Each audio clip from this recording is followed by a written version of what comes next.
Philippe Bouvard officiel vous propose le meilleur des grosses têtes. Le gars qui voyage beaucoup, le Belge qui voyage beaucoup, alors il embête tous ses copains parce qu'il voyage, il les prend sur le nez. Hein. Tu étais à quel voyage? Oui, j'étais en Suisse. Comment c'est la Suisse? Bon, sur les montagnes, hein, les neiges éternelles, et les Helvètes. je ne sais pas, il rentre chez lui, il regarde Helvète, habitante de la Suisse. Il dit, merde, on m'a eu. T'étais en voyage encore? Oui. Où tu étais, toi? Ben, j'étais en Grèce. Comment c'est la Grèce? On s'est cassé, tout dégueulasse. Ils disent de venir, il y a même des statues qui n'ont plus de bras. Même pas de nez, dis donc, tu sais. Comment sont les Hélènes? Je ne sais pas, il rentre chez lui, il regarde Hélène, habitante de la Grèce. Merde, je ne savais pas ça. Où tu étais, toi? J'étais en voyage. Tu étais où encore? En Égypte. Alors, comment c'est? Bon, c'est pareil, tout est cassé. Il ne faut pas y aller. Et les pyramides? Toutes des salopes.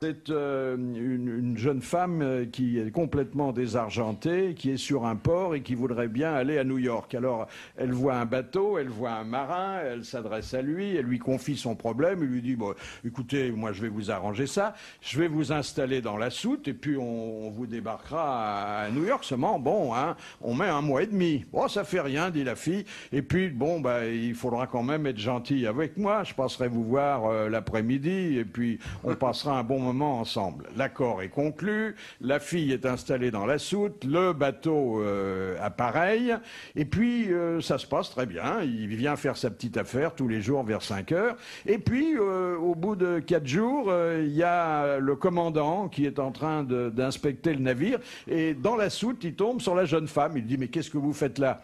Alors elle lui raconte, elle lui dit, ben voilà, je suis passagère clandestine grâce à un de vos marins, j'espère que vous n'y verrez pas d'inconvénient. Non, fait le capitaine, mais il faudra accepter que moi je vienne passer un bon moment avec vous tous les soirs vers 9 heures. Oh, il dit, attendez, deux hommes chaque jour, et ça va durer comme ça pendant 1 mois et demi jusqu'à New York. Il dit, qu'est-ce qu'il parle de New York? Vous êtes sur le bac de l'île de Ré.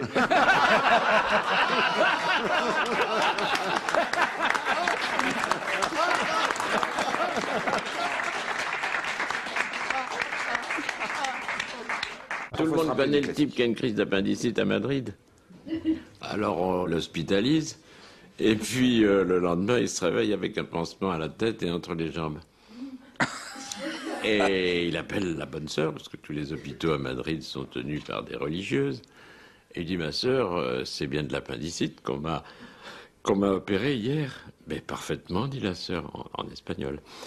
Et alors, dit le petit bonhomme, je serais tout de même curieux de savoir pourquoi, m'ayant opéré de l'appendicite, j'ai un pansement autour de la tête et un pansement entre les jambes. Eh bien, je vais vous expliquer, dit la sœur. C'est que le docteur Martinez a réussi une si belle opération, mais si admirable, si merveilleusement faite qu'on lui a donné les oreilles et la queue.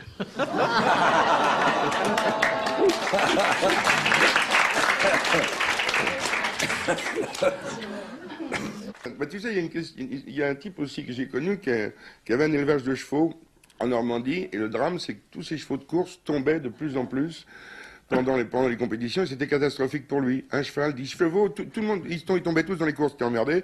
Et puis il y a son palefrenier, qui était portugais, il dit, Macho, vous devriez essayer de mettre mon âne qui est gentil comme tout, au milieu des chevaux, que ça ne tombera plus. Il dit, bon, tout ce que vous voulez, je veux bien. Il amène il est gentil, il s'appelle Pedro. Vous le mettez au milieu des chevaux, puis ça ne tombera plus pendant les courses. Alors, il ne sait plus quoi faire, le vieux, il dit, écoutez, mettez votre âne au milieu des trucs. Et puis, c'est vrai, au bout d'une semaine ou deux, les chevaux courent, ils gagnent, et plus un cheval ne tombe. Et il appelle son palefrenier, il dit, écoutez, comment ça se passe?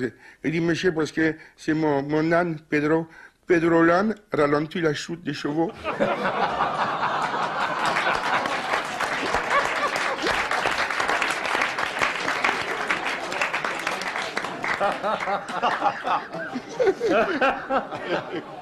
C'est les Allemands qui arrivent, alors les Juifs, ils sont là, ils disent, il va falloir qu'on se cache, parce que les Allemands rentrent dans le village, alors peut-être on va aller se cacher au fond du puits. Hein? Et puis un Juif qui dit, mais si on se cache au fond du puits et que l'officiellement vienne parler à côté du puits, il va entendre qu'il n'y a pas d'écho dans le puits, et il va s'apercevoir qu'on est là, donc il va peut-être nous attraper. Et il y a le juif qui dit, t'en fais pas, je vais faire l'écho. Alors il y a les Allemands qui arrivent dans le village, et l'officier allemand arrive au bord du puits et fait, ach, il n'y a personne dans ce village. On entend la voix dans le puits. Personne dans ce village. Je me demande où sont partis tous ces juifs. Je me demande où sont partis tous ces juifs. Peut-être ils sont partis dans la montagne. Peut-être ils sont partis dans la montagne. Je vais quand même jeter une bombe au fond du puits pour voir. Peut-être ils sont partis dans la montagne.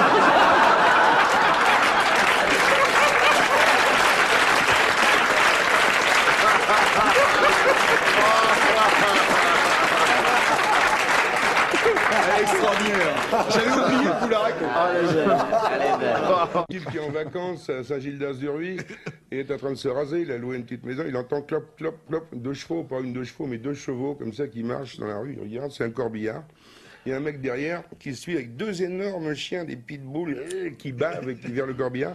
Et derrière lui, il y a 500 ou 600 personnes différents, habillés en boucher, un notaire, un ecclésiastique, enfin des gens bizarres, des jeunes. Alors il descend, il va voir le mec qui tient les 2 chiens, il dit, qu'est-ce qui se passe là? Ben, c'est un enterrement, monsieur. Il dit, je vois bien, mais vous enterrez qui? Il dit, c'est ma femme et ma belle-mère. Ah bon, qu'est-ce qui s'est passé? Il dit, ben, j'avais loué 2 chiens là pour les garder pendant que j'étais en week-end. Quand je suis revenu, ils avaient bouffé ma femme, ma belle-mère. J'ai trouvé juste des bouts d'os, un peu de cheveux. Alors j'ai tout mis dans un cercueil et puis je les enterre. Ah, il dit, les 2 chiens, ils ont bouffé votre femme, votre belle-mère?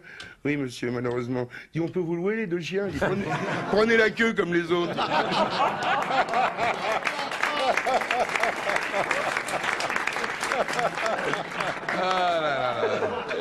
Et c'est pour ça qu'il y a 2 filles bourrées qui sortent du bal. Il y en a une à l'escalade de la clôture, elle se met sous le pied de la vache, elle se met à téter. Et l'autre a dit, mais Ginette, qu'est-ce que tu fais? Elle dit, laisse-moi faire, sur les 4, il y en a bien un qui va nous ramener. C'est un monsieur qui tombe en panne avec une Lamborghini. Et à côté de lui se gare une Fiat Uno, toute petite voiture. Et le type, il sort de sa Lamborghini, il dit, monsieur, est-ce que vous pouvez me dépanner? Et le type, dans la Fiat Uno, dit, écoutez, on n'a qu'à téléphoner au garagiste, vous avez qu'à téléphoner dans ma voiture. Le type à la Lamborghini, vous avez un téléphone dans votre Fiat? Ben, bien sûr, téléphone, bon. Ils vont au garage, et en attendant que le type soit prêt, le garagiste, ils disent, on va boire un coup. Le type de la Fiat dit, ben, venez boire un coup dans ma voiture. Il dit, vous avez un bar dans votre Fiat? Ben, bien sûr, ma Fiat Uno, j'ai un bar, évidemment. Ben, il boit un coup. Et puis le garagiste va réparer la Lamborghini, et le type à la Lamborghini dit, il faut que je remercie absolument ce type à la Fiat, etc. Et il s'approche de la Fiat, et la Fiat, elle a tous les rideaux fermés à l'intérieur. Et le type de la Lamborghini s'approche, il tape au carreau, il dit, monsieur, alors le mec il passe juste la tête comme ça, il dit, monsieur, je voulais vous remercier pour ce que vous avez fait pour moi, puis je voulais vous dire que surtout, j'avais fait installer moi aussi le téléphone et un bar dans ma Lamborghini. Et le mec il repasse sa tête par le rideau comme ça, il dit, et c'est pour ça que vous me dérangez pendant ma douche?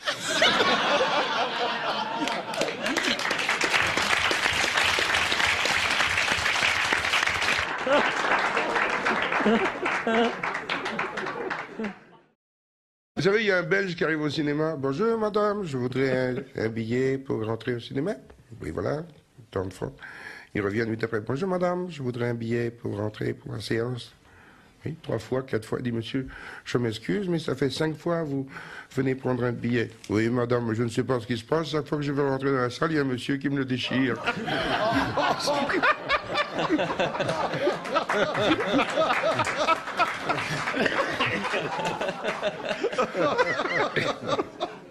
C'est les 2 énormes Belges, mais immenses, qui montent dans l'avion pour Bruxelles-New York. Ils montent, ils s'assoient, l'avion décolle, et ils s'aperçoivent que la première est vide. Alors ils vont s'installer en première, tous les 2, et ils font à l'hôtesse Mademoiselle, champagne, et dépêchez-vous un peu. Alors elle fait, écoutez messieurs, je suis désolé, mais vous n'avez pas le droit, vous êtes en première, vous n'avez pas le droit. Alors écoute, tu te dépêches dans un peu de champagne, parce que ça va pas être long. Alors elle a peur, elle s'en va, elle va voir le chef steward, elle lui dit, écoute, il y a 2 espèces de malabars là-bas en première, qui n'ont pas le droit, ils sont touristes, moi, ils veulent pas bouger, ils m'ont mis la main, j'y vais. Il fait, écoutez messieurs, je suis désolé, je sais que le règlement est complètement ridicule, mais c'est un règlement international, vous n'avez pas de billet de première, malgré que les premières soient complètement vides, je vous l'accorde, vous ne pouvez pas rester en première. Alors écoute-nous bien, tu te dépêches, champagne, Bordeaux pour toi, oui, et un peu de caviar. Alors le mec, il se barre, il va voir le commandant de bord, il fait, mon commandant, c'est affreux, il y a 2 espèces de malabars en première, ils n'ont pas le droit d'être là, vous faites quelque chose. Il fait, bon, ah là, ils ont quoi comme passeport? Ils ont des passeports belges. il sort de la cabine, il va voir les deux mecs, il leur marre à l'oreille, et les deux types se lèvent et vont se rasseoir à leur place. Et le steward fait « Qu'est-ce que vous leur avez dit ?» Il dit « Je leur ai dit que les premières n'allaient pas jusqu'à New York. »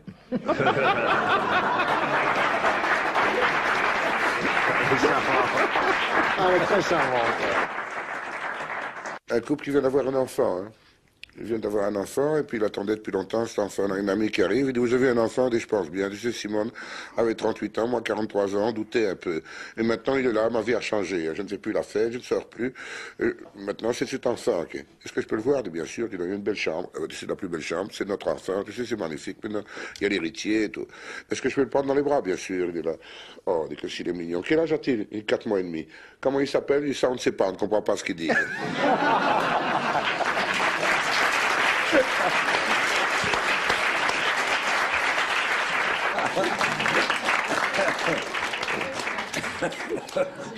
Il n'y en a plus beaucoup des histoires belges. Non, il y en a Non, c'est bizarre. La toute dernière que j'ai racontée sur Sunmel date de très longtemps. C'est les flics belges qui disent hier soir au supermarché, on a volé 10 kilos de carottes et des cartouches de Marlboro. Et vous avez une piste? Oui, on cherche un lapin qui tousse. Oh, les malheureux. Hein. Un type à la NPE belge, il s'amène, il dit... Ah, il y a la queue, il s'amène, et, monsieur, vous êtes chômeur? Il dit, oui, je suis chômeur, c'est terrible. Bon, il dit, et c'était quoi votre métier auparavant? Mais j'étais graisseur de clés anglaises. Et je m'excuse. Il dit, j'étais graisseur de clés anglaises. Oui, bien, graisseur de clés anglaises, je marque. Votre nom, s'il vous plaît? Jean-Jacques Rousseau. Jean-Jacques Rousseau? Oui. Vous dites, c'est un nom drôlement connu, ça? Je dis, je pense bien. Ça fait 20 ans que je graisse des clés anglaises.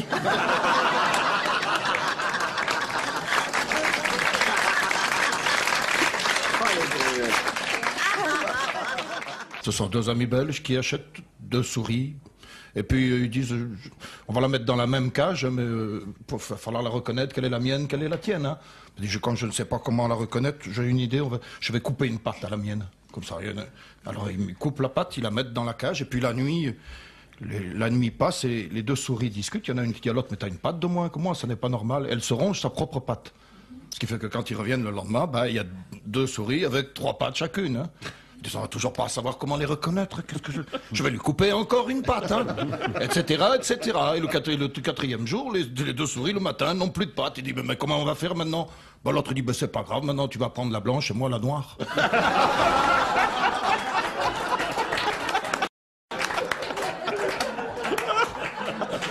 Ah, elle est très jolie. En Belgique, il y a un gars qui roule à 200 à l'heure sur une autoroute, alors qu'on sait bien qu'en Belgique, c'est limité à 120. Et là, il y a un gendarme en moto qui le poursuit, qui le double, qui le gare. Et il lève son casque, et là, il voit qu'il y a les moustaches, les rébans, c'est le gendarme très dur. Il dit, monsieur, voulez-vous présenter, s'il vous plaît, les papiers personnels ainsi que les papiers? Non! Je ne demande pas mes papiers, moi. Monsieur, je vous demande gentiment... Non! Mes papiers, c'est à moi. Il y a ma photo dessus, mon adresse, c'est tout, mon âge. Ça va pas, non? Enfin, monsieur, non! Voulez-vous souffler dans le ballon? Non, ton ballon, il est sale. On va attraper la listériose, la myxomatose avec ces saloperies. Je souffle pas dans le ballon. Monsieur, non! Je te dis non. Vous voulez ouvrir le coffre arrière? Non, c'est mon coffre à moi, ça. En plus, il y a un cadavre dedans. Oh putain! Le type, il appuie sur tous les boutons, il y a un hélicoptère qui s'amène, le mec est bloqué, et le brigadier... Chef arrive, monsieur, voulez-vous présenter les papiers du véhicule? Avec grand plaisir, brigadier, voilà, ça c'est la carte grise, ça c'est le permis de conduire, la vignette, et puis l'assurance qui est juste derrière, voilà. Contrôlez bien, voilà, tout va bien. Vous voulez souffler dans le ballon? Oui, avec plaisir, quel joli ballon! C'est incroyable, ça, oui. Je vous signale simplement, monsieur le brigadier, que ça fait 2 mois et demi que je n'ai pas touché une goutte d'alcool, et que là, ça sera... Enfin, je souffle avec plaisir, et très fort. 0, 0, 0. Il dit, voulez-vous ouvrir votre coffre arrière? Il ouvre, voilà, c'est l'extincteur, tout est propre, je l'ai nettoyé hier matin, il y a un peu de Kleenex, on ne sait jamais qui on peut rencontrer. Enfin, c'est... Et le brigadier, il dit, enfin, je ne comprends pas, monsieur, je ne comprends pas. Il dit, excusez-moi, écoutez, le gendarme qui est là-bas avec la moustache me dit que non seulement vous avez refusé, très durement, de présenter vos papiers, que grossièrement, vous n'avez pas voulu souffler dans le ballon, et que vous aviez dit qu'il y avait un cadavre dans votre coffre. Ah, il dit, le gros gendarme avec les moustaches, là-bas, si vous l'écoutez, lui, dans 5 minutes, il va vous dire que je roulais à 200 à l'heure.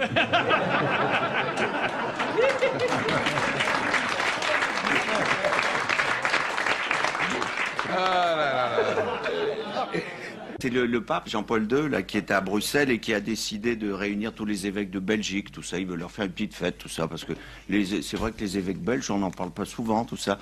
Alors il dit, je vais organiser un grand dîner, tout ça. Et donc il est à Bruxelles, il est 15 h, et puis il ouvre la télé dans sa chambre et il voit ce soir Inter de Milan, Ajax d'Amsterdam à Milan. Oh, il se dit, alors ça, faut pas que je rate ça.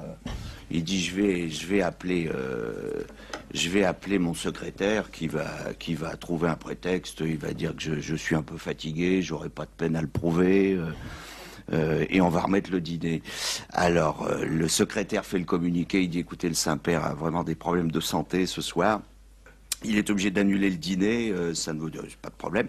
Et entre-temps, le Saint-Père a demandé à ce qu'on lui appelle un taxi. Il se tire par une porte dérobée, il prend le taxi et il dit au taxi, dépêchez-vous, dans 1 heure, j'ai avion pour l'aéroport de direction Milan. Dépêchez-vous, j'ai qu'1 heure devant moi.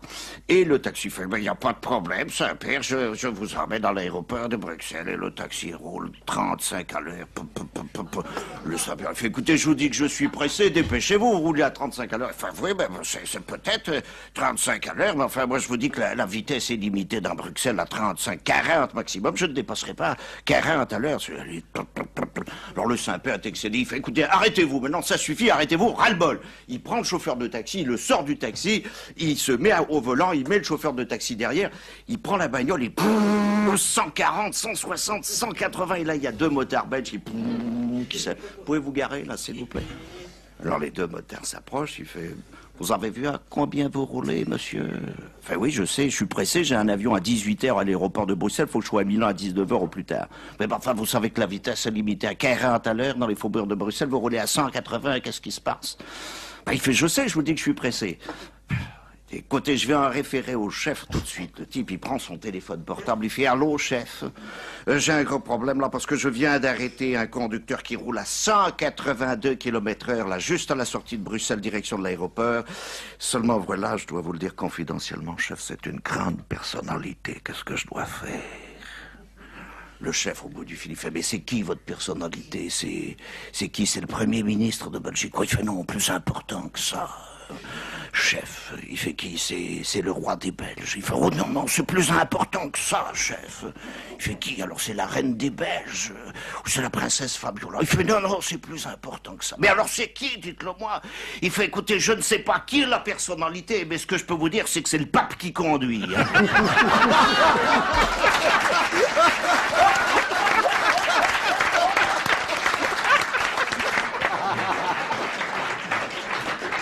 C'est Albert, le roi des Belges, qui est un garçon très ouvert, n'est-ce pas? Et qui est invité à Buckingham Palace, il vient d'être parti, il arrive très joyeux, très simple, comme il est. Bonjour, il montre son invitation, je suis Albert, le roi des Belges, je suis venu sans garde du corps, je vous en prie, monseigneur, entrez. Et là, c'est la garden party, c'est l'Angleterre, c'est le jardin, il y a des gonzesses avec des chapeaux, il y a des tables avec de quoi boire. Et ça, c'est du whisky irlandais, mais je prendrais bien un petit whisky irlandais. Non, c'est un whisky. Ouais, c'est bon, encore un petit pour goûter. Oui, et ça c'est le whisky écossais. Alors je vais essayer aussi celui-là. Alors, comment ça se bourre la gueule? Il prend des bières, il boit des whisky, il boit un coup de Bordeaux.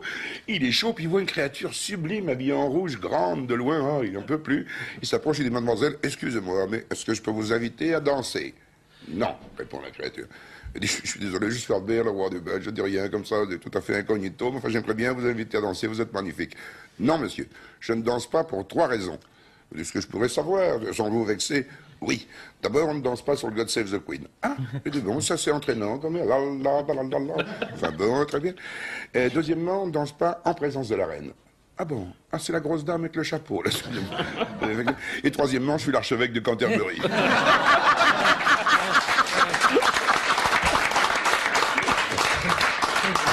Vous savez pourquoi les fanfares belges marchent très vite? C'est pour s'éloigner du bruit.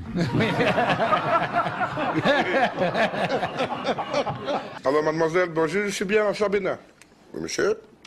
Combien de temps, s'il vous plaît, met l'avion pour aller de Bruxelles à New York? 1 minute, s'il vous plaît. Merci, mademoiselle.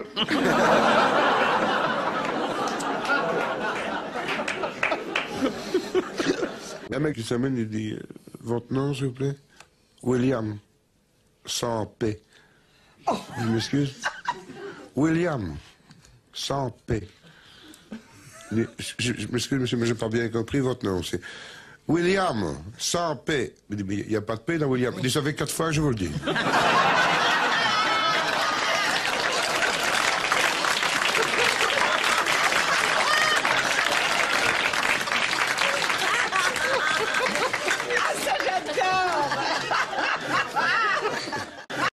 Il y a Mozart, Wolfgang Amadeus Mozart et Jean-Sébastien Bach qui se promènent dans les bistrots comme on le fait avec Péroni. Et puis ils connaissent tous les barman parce qu'ils quand même ils picolent un peu. Et ils arrivent dans un bistrot, tiens, bonjour monsieur Mozart, bonjour Marcel, bonjour monsieur Bach. Qu'est-ce qu'il prendra monsieur Bach? Oh, bon, un baby, et vous monsieur Mozart? Un baby comme Bach.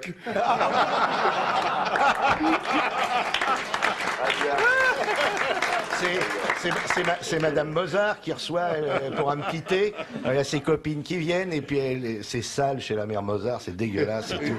Il y a des poils de chien sur les canapés, il y a un peu de boue. Alors il y a une qui dit à Madame Mozart, c'est dégueulasse, chez toi tu devrais faire quelque chose. Ah mais des housses Mozart. Et Ben Laden dans un café, qu'est-ce que monsieur prendra? 2 Manhattan et que ça saute.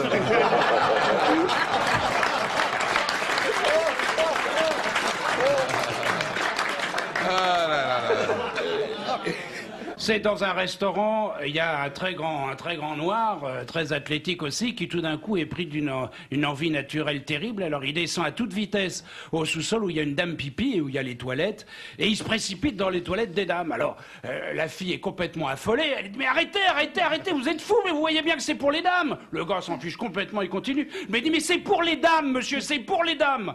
Alors il descend sa braguette, il sort son sexe et il dit et ça c'est pour qui alors? Là, on tombe dans le graveleux. Bah, écoutez, je suis désolé, vous avez tendu la perche. Dans un cabaret comme ça, il y a un roulement de tambour, il y a le type qui arrive en smoking et il fait comme ça un crocodile qui s'amène.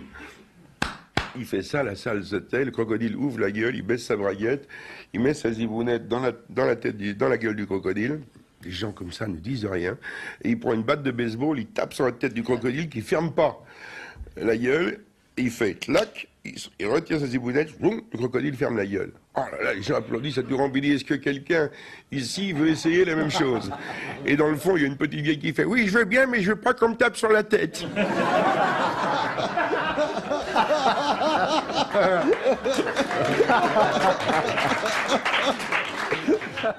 Il y a un vieux couple, elle avait, je ne sais pas, 75 ans ou 80 à peu près, puis ils étaient dans une misère noire. Bon, on leur avait coupé l'électricité, le gaz, le type était très vieux, il touchait même plus sa retraite, c'était effroyable. Et alors, à un moment donné, évidemment, rendu au dernier moment, le type, il se dit, je vais me tuer ou alors ma femme fait le tapin. Alors il appelle sa femme, il fait, dis donc, tu devrais descendre dans la rue... Il fait, comment, moi, je descends dans la rue, tu vas sur le champ de foire, et puis il y a bien quand même quelques passants, là, et puis tu leur offres ton corps. Oh, et tu crois qu'on va encore en vouloir? Eh oui, t'as qu'à dire, tu bouges beaucoup. Alors elle descend, elle aime son mari, et puis bon, elle revient le soir après une journée épuisante, et elle met sur la table 202 francs 50. Oh, ben dis donc, quel est le salaud qui t'a donné 2 francs 50? Et elle fait, mais tous, mon chéri.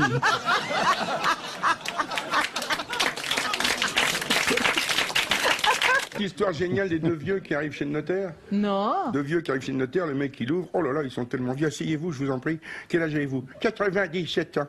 Et madame, 94. Bon, vous savez que je suis notaire? Oui, oui, oui. Qu'est-ce que vous voulez? Nous voudrions divorcer. Bien, ça c'est, je suis notaire. Mais il y a combien de temps que vous êtes mariés? 67 ans. Bien. Et depuis combien de temps vous entendez pas? 67 ans. Pourquoi vous avez attendu si longtemps pour divorcer? Et nous attendions que les enfants soient morts.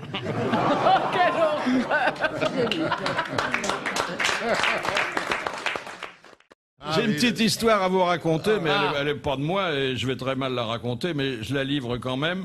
C'est un monsieur qui est très bourgeois et qui est bien installé dans un appartement d'un beau quartier résidentiel à Paris. Et puis, il revient un jour plus tôt que prévu d'un long voyage et il arrive, ce qui arrive souvent dans ces cas-là, il trouve quelqu'un dans le lit conjugal. Et ce quelqu'un est un SDF. Alors, bon, il le met à la porte, et ensuite il dit à sa femme, qu'est-ce qui t'a pris de prendre ce pauvre air dans notre lit? Oh, il dit, c'est très simple, tu sais, il a frappé à la porte, il m'a demandé une piécette, alors je lui ai donné, et puis après il m'a dit, vous n'auriez pas un sandwich? Alors je lui ai confectionné un sandwich. Oui, mais comment a-t-il atterri dans ton lit? Bah, il m'a dit, vous n'auriez pas quelque chose dont votre mari ne se sert plus?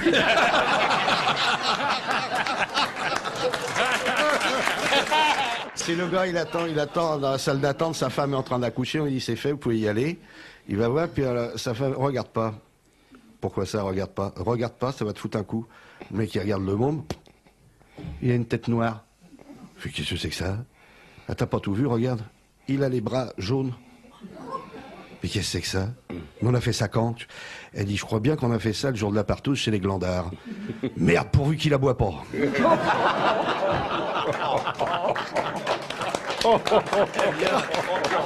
Ah, le distingue.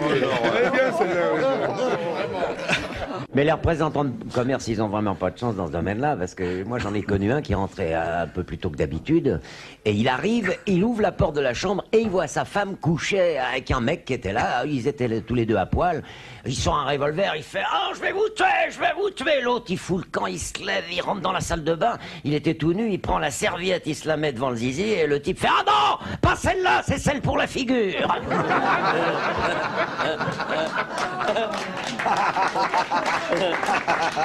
C'est le mec qui savait qu'il allait mourir dans la nuit et qui décide d'inviter tous ses copains à la maison et faire une dernière fête avec sa femme, avec tout le monde. Et à minuit, sa femme dit, bah, je vais aller me coucher, là. Le mec dit, écoute, c'est quand même ma dernière nuit avec toi, tu vas te coucher. Bah, elle dit, on voit que c'est pas toi qui te lèves demain matin.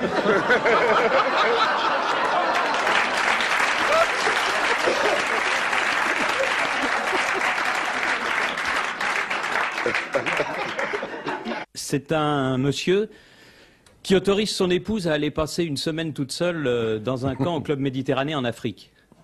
Alors la jeune femme y va, elle arrive le lundi, et le lundi soir, elle rencontre un somptueux Africain. Ils font connaissance, et ma foi, ça se passe très très bien. Et le lendemain matin, il y a la jeune femme qui dit, écoute mon chéri, on a passé une nuit extraordinaire, j'aimerais que tu me dises ton prénom. Et le noir lui dit, non, je ne te dirai pas mon prénom parce que tu vas te moquer de moi. Ah non, non, je te promets. Non, non, non, je ne te le dirai pas.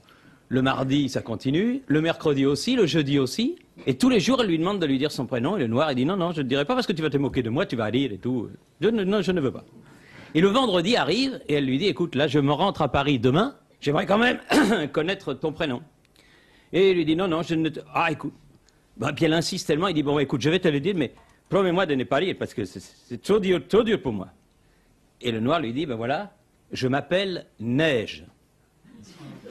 Et évidemment, la bonne femme, là, elle éclate de rire et tout. Il dit, tu vois, je te l'avais dit que tu allais te moquer de moi. Non, mais elle dit, c'est pas ça. Elle dit, c'est que quand je vais rentrer à Paris et que mon mari va me demander comment ça s'est passé ma semaine africaine et que je vais lui dire que je l'ai passé sous 30 cm de neige, ça va lui faire drôle.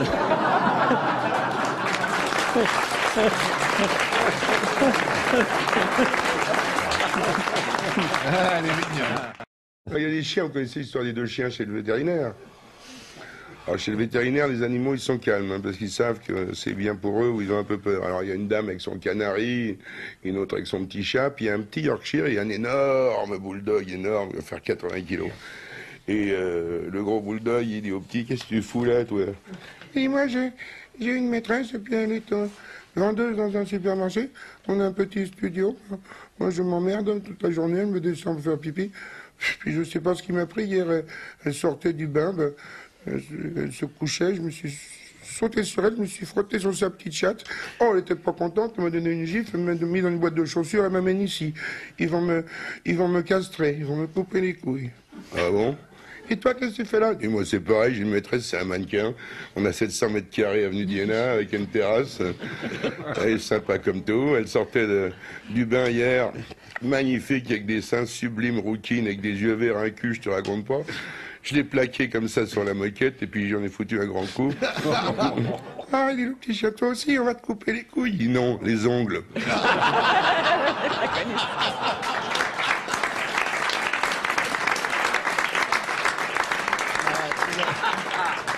Moi, j'ai connu un perroquet très intelligent Son maître l'avait abandonné un jour, enfin pas, il l'avait laissé dans son appartement. Et le perroquet était là sur son perchoir. Il était comme ça. Et tout d'un coup, il y a le feu qui prend dans la cuisine. Et comme le perroquet est très intelligent, il voit le feu, il voit les flammes qui sortent de la cuisine, il descend du perchoir. Et alors, avec sa petite patte de droite, il défait sa petite chaîne qui enserre la petite patte de gauche. Et il s'avance, les flammes gagnent, et il revise le téléphone. Il se dit, je vais téléphoner. Il rampe sur la moquette qui commence à prendre feu. Il arrive, il grimpe sur la commode, il s'approche du téléphone. Et avec sa petite patte de droite, il fait le numéro des pompiers. Avec sa petite patte de gauche, il prend le récepteur du téléphone. Et il a les pompiers au bout du fil. Et la maison prend feu et le perroquet fait « Bonjour, Coco !»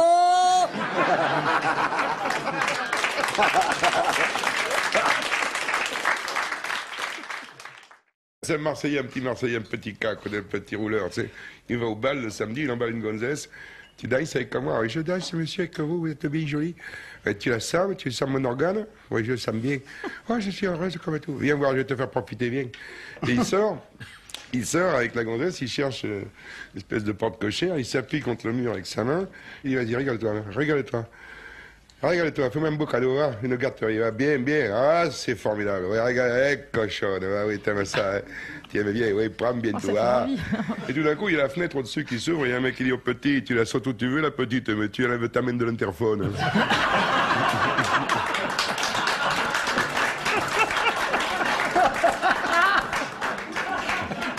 Quelle est la différence entre une prostituée et les joueurs de l'OM? La prostituée arrive à faire 4 passes d'affilée. Ah, elle est mignonne. Tu connais l'histoire corse? C'est un Corse qui est au un bar, il a les chaussures blanches et noires, le costume blanc, la chemise noire, la cravate blanche et le borsalino. Il est là avec un pastis. Et qu'est-ce que tu fais? Il dit, moi je fais le Mac à Paris. Le Mac à Paris, mais c'est dangereux. Non, non. Mais comment tu fais? Bon, tu connais personne. Les gonzesses, dans la rue, je les prends, je les gifle. Elles travaillent pour moi. Je dis, mais enfin, si elles ont un autre Mac. L'autre Mac, je prends le calibre, tant, 2 balles dans la tronche, terminé. Il dit, oui, mais enfin, les flics, s'ils viennent... Les flics, je prends la grenade, je jette dans le fourgon, boum, plus de flics. Il dit, c'est pas possible, c'est dangereux. Il dit, je sais pas, je commence lundi.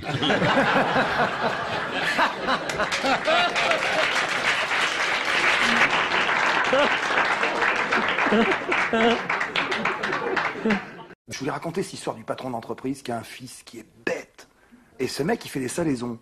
C'est vrai, avec des saucissons, des machins et tout. Et puis, il dit à son fils, on va moderniser l'usine. L'usine, je vais te la laisser, je vais la moderniser. Il y a le ministre qui va venir pour l'inauguration. Surtout, tu dis rien. Le jour de l'inauguration arrive, et le mec qui fait venir le ministre, tous les mecs sont là, et il dit, voyez, c'est une machine révolutionnaire qu'il y a là. Vous mettez un âne entier d'un côté, l'âne rentre dans la machine, et de l'autre côté, il sort du saucisson tout fait. C'est extraordinaire. Et le fils qui avait rien dit, dit, papa, il n'y a pas une machine qui existe où on met un saucisson d'un côté, c'est un âne qui sort. Le mec dit, oui, ta mère.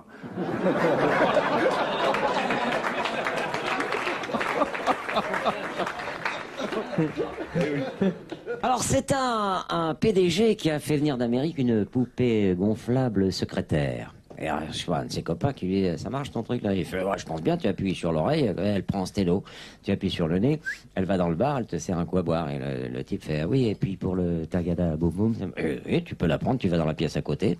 Alors son copain prend la secrétaire gonflable, part dans la pièce à côté, et le PDG entend son copain qui fait, ah! Il lui fait, ah oui, j'avais oublié de te dire, la bouche, c'est un taille-crayon.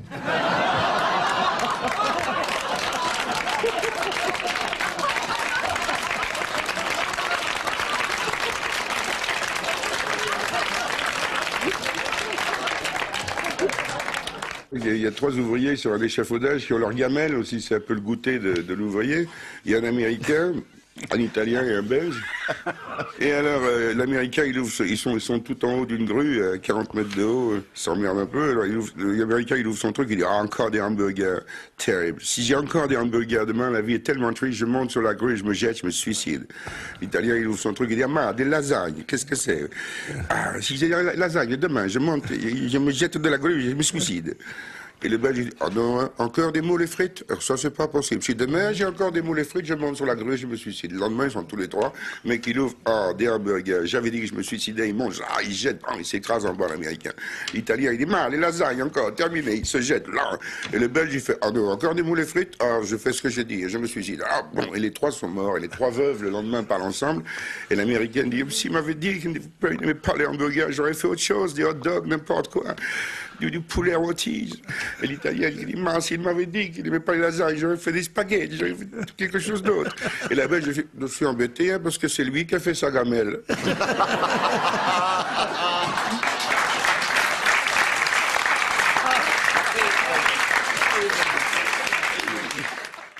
Un mec, il a inventé une machine pour faire remonter le quotient intellectuel. Alors, il cherche des volontaires par annonce dans le journal, et il y a un monsieur de 60 piges qui se présente à peu près. Et il lui dit, rentrez. Alors il ouvre la porte de son... ça fait comme un espèce de petit cabinet, comme une cabine téléphonique. Il ouvre la porte, il y a un siège, il s'assoit. Il dit, on va d'abord mesurer votre quotient intellectuel personnel. Il appuie sur son computer et ça sort 47. Il fait, oui, ça, je risque pas grand-chose, on va monter. Alors il monte 48, 50, 55, 50, 60, 70, 75, 74, 82, 100, 110, 120, 130, 140. Il dit, 140, on va s'arrêter parce que là, c'est Einstein. Il fait sortir le monsieur. Il commence à parler avec lui, une conversation brillante. Des connaissances illimitées, formidables. Le mec s'en va très content. Et il revient au bout de 3 semaines en pleurant. Il fait non, alors arrêtez parce que ma femme m'a quitté, mes amis me fuient.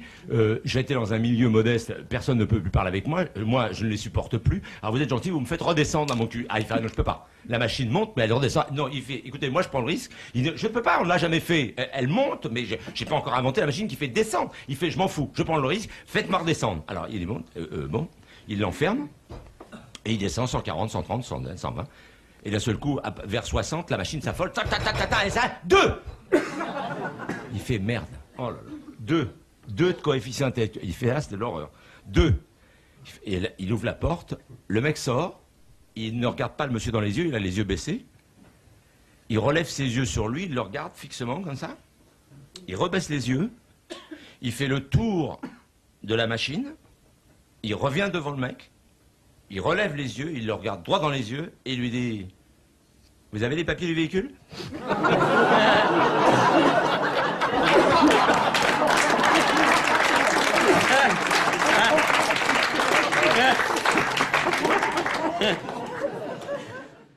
Tu connais l'histoire de Pavarotti qui rencontre Ruggero Raimondi? Ah, vas-y. Alors, ils s'aiment pas beaucoup, ils se rencontrent dans un cocktail et Pavarotti dit « Comment tu vas, Ruggero ?» Il dit « Moi, ça va, j'ai fait un concert sur la place Saint-Marc à Venise, formidable, 100 000 personnes qui m'applaudissaient debout, 27 rappels. Et à la fin de ce spectacle, la Vierge qui est sur le frontispice de la cathédrale, la Vierge s'est mise à pleurer, c'était magnifique. Et toi, Luciano Pavarotti lui répondit, moi j'étais à Copacabana sur la plage et 500 000 personnes m'ont applaudi debout, 32 rappels, c'était magnifique. Et le Christ du Corcovado, c'est incroyable, il est descendu à la fin, il est monté sur scène, il m'a pris dans ses bras, il m'a dit c'est magnifique, 500 000 personnes, 32 rappels, c'est pas comme ce con qui avait pleuré ma mère à Venise la semaine dernière. Ah, c'est génial.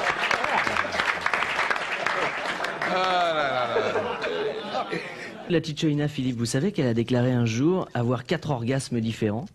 Non. Alors, elle a expliqué qu'elle avait en fait l'orgasme positif, l'orgasme négatif, l'orgasme mystique et l'orgasme simulé. Quelle différence? Alors justement, elle a développé un petit peu sa théorie. Elle a déclaré que l'orgasme positif, c'était le « oh oui », que l'orgasme négatif, c'était le « oh non », l'orgasme mystique, c'est le « oh mon Dieu », et l'orgasme simulé, c'est « oh Philippe ».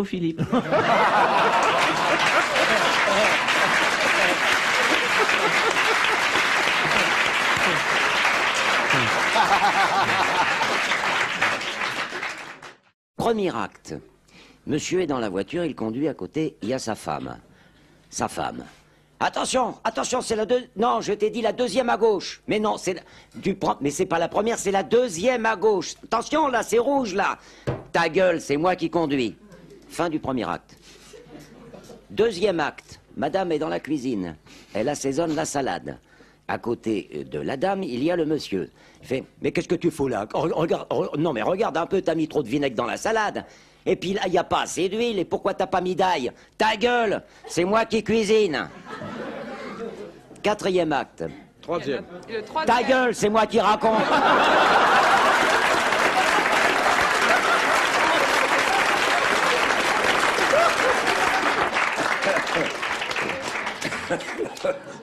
Ben, au paradis, il y a un petit contrôle. Il y a Saint-Pierre qui dit... la troisième, la première, c'est... Monsieur, vous êtes qui? Pablo Picasso, je suis peintre, espagnol d'origine. Prouvez-le. Comment il faut les prouver, oui. Alors, il fait un petit dessin. Oh, Saint-Pierre dit, vous êtes bien Picasso, rentrez. La Marguerite Duras qui arrive, il dit que vous êtes Marguerite Duras. Ben, prouvez-le. Alors, il écrit 3-4 lignes de l'amant, il lit ça, il sublimé. Oh, Marguerite Duras, rentrez, Mireille Mathieu. Bonjour, je suis Mireille Mathieu. Et vous faisiez quoi? Je suis chanteuse, prouvez-le. Mais j'ai rien à prouver, moi, monsieur Saint-Pierre, je suis Mireille Mathieu. Mais écoutez, Pablo Picasso, Marguerite Duras sont venus il y a 2 minutes. Pablo Picasso, Marguerite Duras, qui c'est ces deux cons-là? Rentrez, vous êtes bien Mireille Mathieu.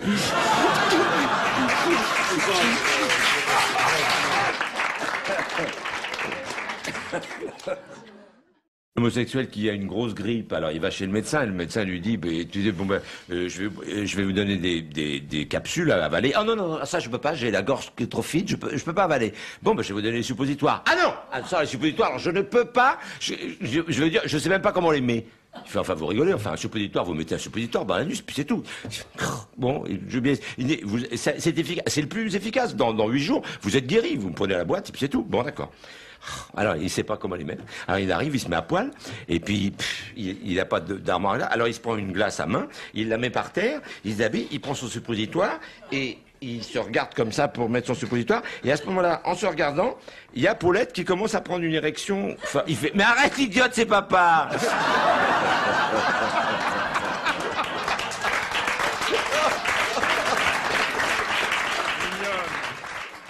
Il y en a une qui est très jolie, ça se passe de Place Vendôme à 7h du matin.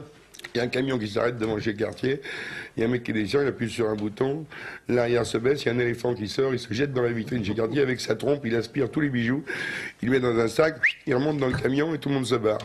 Les flics qui arrivent, il y a un pauvre mec qui est là avec sa baguette de pain et son béret qui va prendre son boulot dans un bistrot. Il dit, monsieur, vous êtes notre seul témoin, racontez-nous tout. Ben, il y a un camion qui est arrivé, c'est arrêté, il y a un mec qui est descendu, il y a l'éléphant qui est descendu du camion, il est rentré dans la vitrine, puis oui, monsieur, mais quel genre de camion? Je sais pas, un camion carré, oui, mais quelle couleur? Blanc, il y avait rien, le numéro, moi j'ai pas eu le temps, monsieur. Bon, c'était un éléphant, oui. Un éléphant d'Afrique ou un éléphant d'Asie? Oh, du coup, je sais pas, monsieur, j'habite la Courneuve, moi. Et je vous explique. Les éléphants d'Afrique ont des grandes oreilles et les éléphants d'Asie ont des petites oreilles. Et il dit, ça, je peux rien vous dire, monsieur le commissaire, il avait une cagoule. C'est joli. C'est un Tunisien qui arrive à Paris. Et il parle pas français. Et il tombe sur une nana qui est magnifique, mais qui parle pas tunisien. Alors il va voir un copain, il dit comment je pourrais faire pour la draguer? Et le copain il dit écoute, pour que tu sois très romantique avec elle, t'as qu'à lire Nous deux. Vous savez, Nous deux. Pendant 2 mois, tu t'imprègnes bien de ça et tu vas lui faire ta déclaration d'amour. Et il lit Nous deux pendant 2 mois, et il va taper à la porte de la fille, et quand elle ouvre, il fait comme tu es belle, murmura-t-il.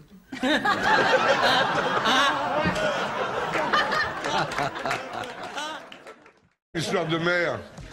C'est un Belge qui est un petit peu pris par la crise au chômage. Et son pote lui dit, qu'est-ce que tu vas faire? Je cherchais un métier où il y a quand même un peu d'avenir, qui n'est pas encombré. Je vais aller en mer Méditerranée. Je vais faire pirate. Tu vas faire pirate? Ben oui, je vais une fois aller faire pirate. Ça, c'était incroyable. Bon, ben, salut, hein. Bon pirate. Puis 2 ans après, il envoie le mec, il a une jambe de bois, un œil en verre et un crochet. Je dis, non, c'est pas possible, tu as vraiment fait pirate? Je dis, allez, je te dis, je t'ai fait pirate en mer Méditerranée. Mais comment ça se fait, ta jambe de bois? Là? Ah, je dis, ma jambe de bois, ça c'est quelque chose. J'étais à l'abordage d'un bateau, et l'autre bateau, j'avais malheureusement mis ma jambe à cheval sur le bastingage. Le bateau m'a écrasé la jambe, l'autre bateau, au moment où j'allais passer l'attaque, alors là, ça saignait, ma jambe, on l'a coupée, et bien sûr, à la hauteur du fémur, on m'a fait un garrot, puis on m'a mis cette jambe de bois là. Ah, je dis, ça c'était incroyable. Il dit, et le crochet, le crochet. Nous étions à l'attaque d'un navire du côté de la Grèce, là. Mon vieux, j'arrive avec mon sabre, je plaf! Un type avec un grand cimetière encore plus grand que mon sabre me coupe le poignet.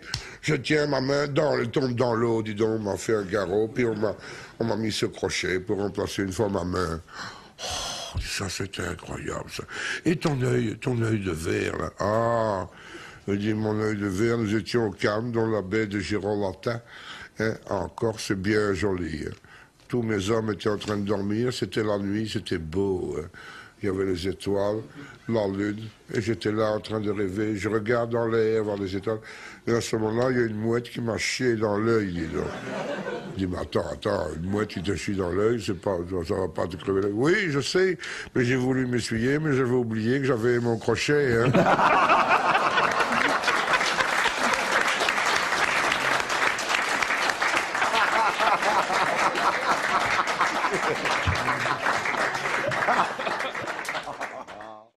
Oh, dites donc, j'en ai une bien. C'est un mec qui va se taper une pute rue Saint-Denis.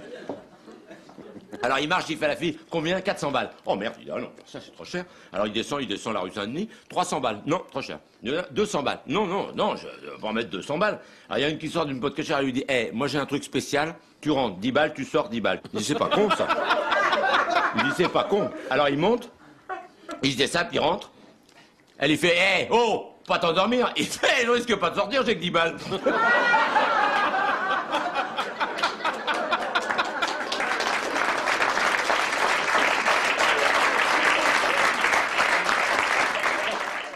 C'est l'histoire de la dame qui est cliente chez Ikea. Elle habite à côté de chez Ikea, où ils font des meubles. Et elle a vu une très belle armoire chez Ikea. Elle est tout meublée en Ikea. Elle a la salle de bain qui est en Ikea, la chambre des gosses qui est en Ikea, il a la cuisine. Et elle y va souvent, il aime bien. C'est facile, hein, on prend le truc, on le monte à la maison, c'est simple. Elle a une armoire qu'elle aime bien, elle n'en parle pas à son mari, elle la voit, elle a pris les mesures, elle va la prendre, elle l'amène chez elle, elle monte l'armoire, elle est parfaite, elle est impeccable. À ce moment-là, il y a un autobus qui passe dans la rue, l'armoire s'écroule. Merde, je suis conne, comment ça se fait? Pourtant j'ai l'habitude de reprendre le plan, elle remonte l'armoire, impeccable et tout. L'autobus passe, l'armoire s'écroule. La pellicule, excusez-moi, monsieur Madame Grognard. Oui, Madame Grognard, comment allez-vous? Qu'est-ce qui se passe? Vous êtes parti depuis l'armoire il y a 2 heures, la vie, elle va pas? Si, elle va très bien, mais je l'ai montée 2 fois, j'ai remonté, et chaque fois que l'autobus passe dans la rue, c'est une connerie. Elle s'écroule d'avoir un petit... Ah, écoutez, ça tombe très bien, j'ai un ingénieur suédois de la maison Ikea, quel âge je vous l'envoie? Vous êtes une bonne cliente, on fait pas ça d'habitude. Merci beaucoup. 2 minutes après, le mec sonne, il dit, madame, qu'est-ce qui se passe? Il dit, voilà, l'armoire que j'ai montée, je m'en occupe, c'est mon travail, c'est moi qui fais les armoires. Il monte l'armoire, et voilà, madame, l'autobus passe, oh merde, il dit le Suédois, c'est pas vrai, j'ai jamais vu ça. Il dit, attendez, il doit y avoir un petit truc, une connerie à l'intérieur. Je vais monter l'armoire, je me fous à l'intérieur pour voir s'il n'y a pas une bêtise. Il monte l'armoire, il se met dans la porte à l'intérieur. Et à ce moment-là, il y a le mari qui rentre. Bonjour chérie, ça va? Oh, bah dis donc. Ah, qu'est-ce qu'elle est belle, cette armoire. Oui, mais justement, il faut que je t'explique. Ah, il ouvre la porte, il voit le mec dedans. Il dit, qu'est-ce que vous êtes là, vous? Il lui dit, si je vous dis que j'attends l'autobus, vous ne me croirez pas.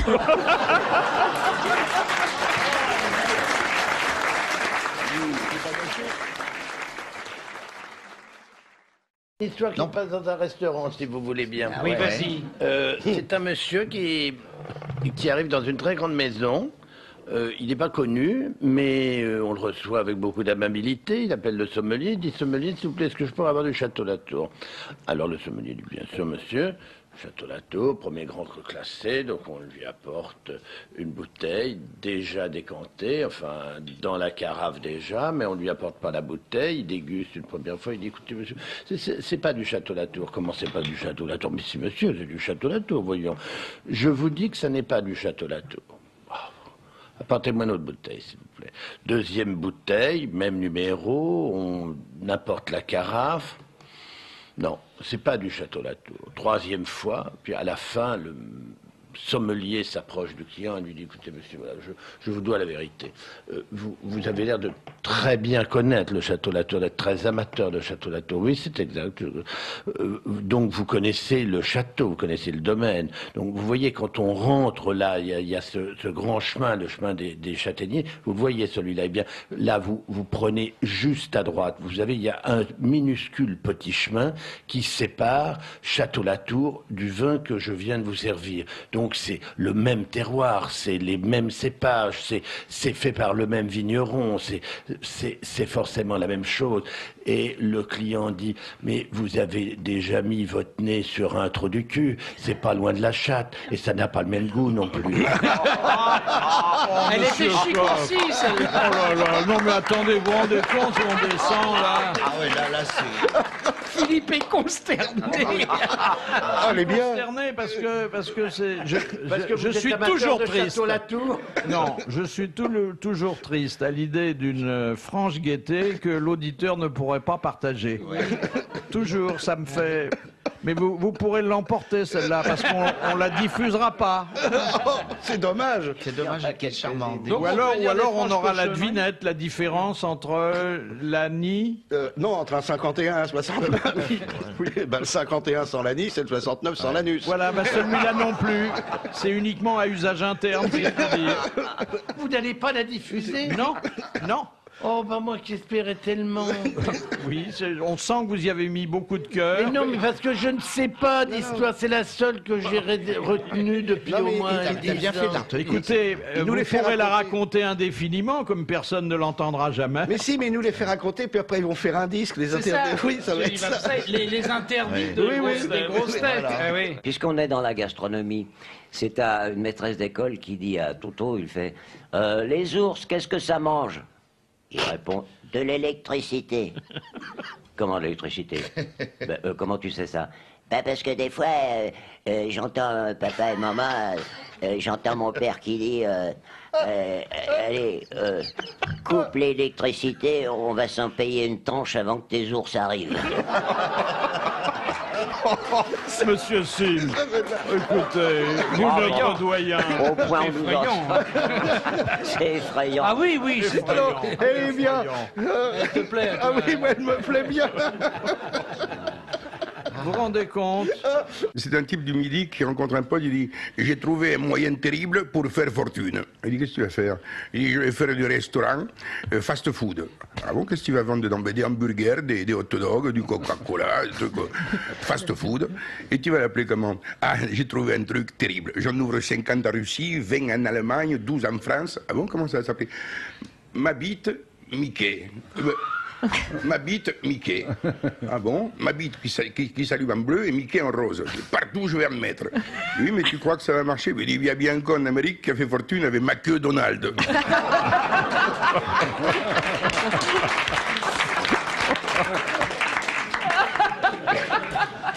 Celle-là, vous la couperez, hein, Philippe, parce que celle-là, elle est monstrueuse. Mais c'est uniquement pour les... C'est un type, il rentre dans un bistrot. Il va au bar, il fait barman, un double scotch. Il s'envole le double scotch.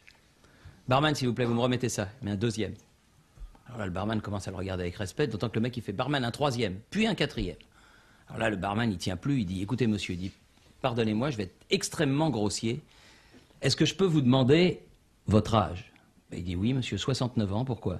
Il dit, écoutez, moi, ça fait 37 ans que je suis barman. J'ai jamais vu comme vous un type se taper comme ça 4 doubles scotch, cul sec en moins d'1 minute.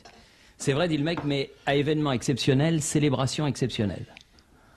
Ah, bien, dit il dit, alors est-ce que je peux être encore un petit peu plus mal élevé et vous demander ce que vous fêtez? Il dit, il n'y a pas de problème, dit le mec, je fête ma première pipe. Ah, bah dans ce cas-là, dit le barman, permettez-moi de vous offrir le 5e. Et le mec, il dit, écoutez, non, c'est pas la peine, le goût commence à passer.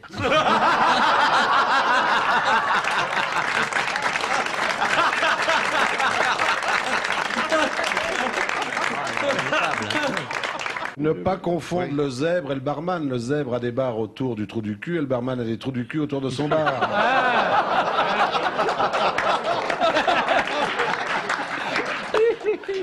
L'histoire du gars qui arrive au restaurant, il se met à table, il y a la serveuse qui arrive, monsieur, il sort sa quéquette, il la fout sur la table, il fait jouer un steak épais comme ça, et la gonzesse enlève sa culotte, elle fait saignant comme ça. Et bien voilà. Oh là voilà, de bon goût, la rigolade s'organise.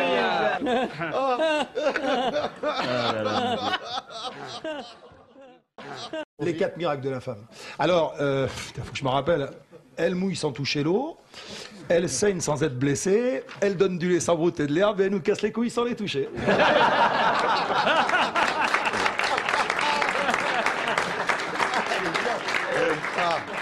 Moi j'ai un moyen pour faire crier une femme 2 fois de suite. Je la sodomise, après je m'essuie dans les rideaux. Ouais. Ça y est, on y est. Ça, c'est d'une... C'est parti. Ça, parler des rideaux comme ça... Ah ouais. C'est insupportable. Comment dit-on sodomie en 3 lettres? Aïe. Quand il y a le rideau, la tringle est pas loin. Hein. Notez-le si vous voulez. Pour Ouais. dans J'ai un un copain qui a revendu sa femme et sa bagnole parce qu'il y en a une qui suçait trop et l'autre pas assez. Bah, tu connais le vieil adage, si les hommes étaient un peu mieux sucés chez eux, ils iraient moins souvent au bistrot. Tu connais la différence entre une femme et une clôture? La clôture, t'as pas besoin de lui dire je t'aime pour la sauter. Bernard Mabille, M-A-B-I-2-L-E. J'ai fait faire un piercing à ma femme. Oui. Un anneau dans le nez, puis il me ramène des truffes. En plus, vous pouvez l'attacher à la porte des grandes surfaces quand vous faites vos emplettes. Bien sûr. Non, mais je l'attache au volant de la voiture, devant Auchan, pour pas qu'on me pique l'autoradio. Caleçon qui gratte, morpion qui squatte. À ce propos, vous savez comment Oh, elle est immonde, celle-là. Vous savez comment on se rend compte qu'une femme n'a pas de culotte? Maintenant que j'ai commencé, j'ose pas la terminer. Oh, si. Allez-y, Fabrice. Si, j'y vais quand même. Oui. Parce qu'elle a des pellicules sur les chaussures. Oh, quelle horreur! Moi, j'ai dit à ma femme que les sous-vêtements noirs m'excitaient. Ça fait 3 mois qu'elle lave plus ses culottes. C'est horrible. Abominable, des trucs pareils. C'est le petit renard qui passe tous les matins devant le terrier des petits lapins qui se préparent pour aller à l'école. Et puis, il y a les petits lapins qui sont là, ils sont en train de s'habiller. Il y a le petit renard qui dit « Alors les petits lapins, ça va bien ce matin ?» Les petits lapins, ils disent « Ouais, ça va bien, on se prépare pour aller à l'école. » Il dit « Et votre mère, elle va bien ?» Il dit « Ouais, elle va bien. Ben, dites-lui qu'elle se prépare parce que je vais me la farcir un de ces 4. » Puis il fout le camp. Et tous les matins, il passe et puis il dit « Votre mère, elle est bien ? Ouais, elle est bien. Ben, demain, je la nique. » Et il fout le camp. Et les petits lapins, ils en ont marre. Et puis un jour, ils disent à la maman lapine, ils disent « Maman, tous les matins, il y a le petit renard, il passe, il dit ça, il est mal élevé, le petit renard. Hein. » Ah, elle dit oui, il est très très mal élevé, et du reste, demain, je vais l'attendre. Et le lendemain matin, la grosse lapine se planque dans un fourré, et il y a le renard qui arrive, se doutant de rien, évidemment, il fait alors les petits lapins, ça boum ce matin? Ouais, ça va. Et votre mère? Ouais, ça va aussi. Bon, bah demain, je la saute. Et à ce moment-là, il y a la grosse lapine qui sort du fourré, le petit renard, il fout le camp vers la forêt, et comme il est vachement malin, il regarde partout, et puis il cherche un terrier, puis il trouve un petit terrier, il rentre dedans. La grosse lapine, elle fait pas gaffe, elle rentre dedans et elle reste bloquée avec son énorme cul à l'air. Et le petit renard, il fait le tour, il arrive derrière, il regarde et il fait « C'est pas que j'en ai envie, mais je l'ai promis aux enfants. »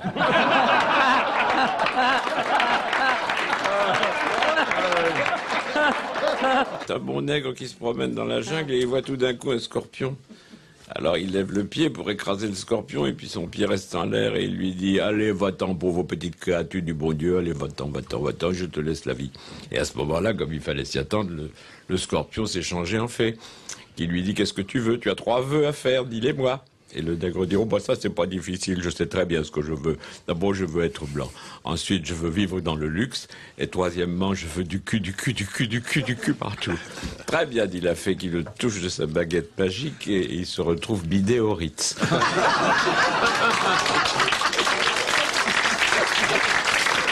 Vous connaissez le gars qui va chez le marchand de bestiaux et il dit tiens, je vois un animal de compagnie que j'ai pas beaucoup de pognon, qu'est-ce que vous auriez? L'autre il dit qu'est-ce que vous avez? Bon, j'ai allez 500 balles. J'ai un très beau crapaud. Bon, c'est pas terrible ça. Bon, si vous pouvez mettre 600, j'ai une grenouille. Que oui, je foute une grenouille. Ah mais celle-là elle est spéciale, elle suce. Ah bon? Allez, 600 balles, il embarque la grenouille, lui tape des calumets, mais alors le gars. Oh! Sa femme rentre, il a les yeux cernés, il est là, puis il y a la grenouille. La femme repart au boulot le lendemain. Le gars a toujours les yeux de plus en plus cernés, la femme rentre, le mec il est dans la cuisine, avec un livre de cuisine, un tablier, et il a le bouquin de cuisine ouvert, il a la grenouille sur l'épaule. Sa femme fait « Qu'est-ce que tu fais là ?» Il fait « Si elle réussit ça, moi je te vire. »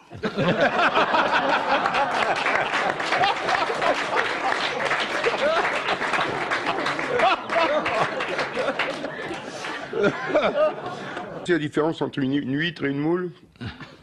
T'as déjà essayé d'ouvrir une huître avec ta langue, toi? Une histoire de perroquet, Philippe, épouvantable.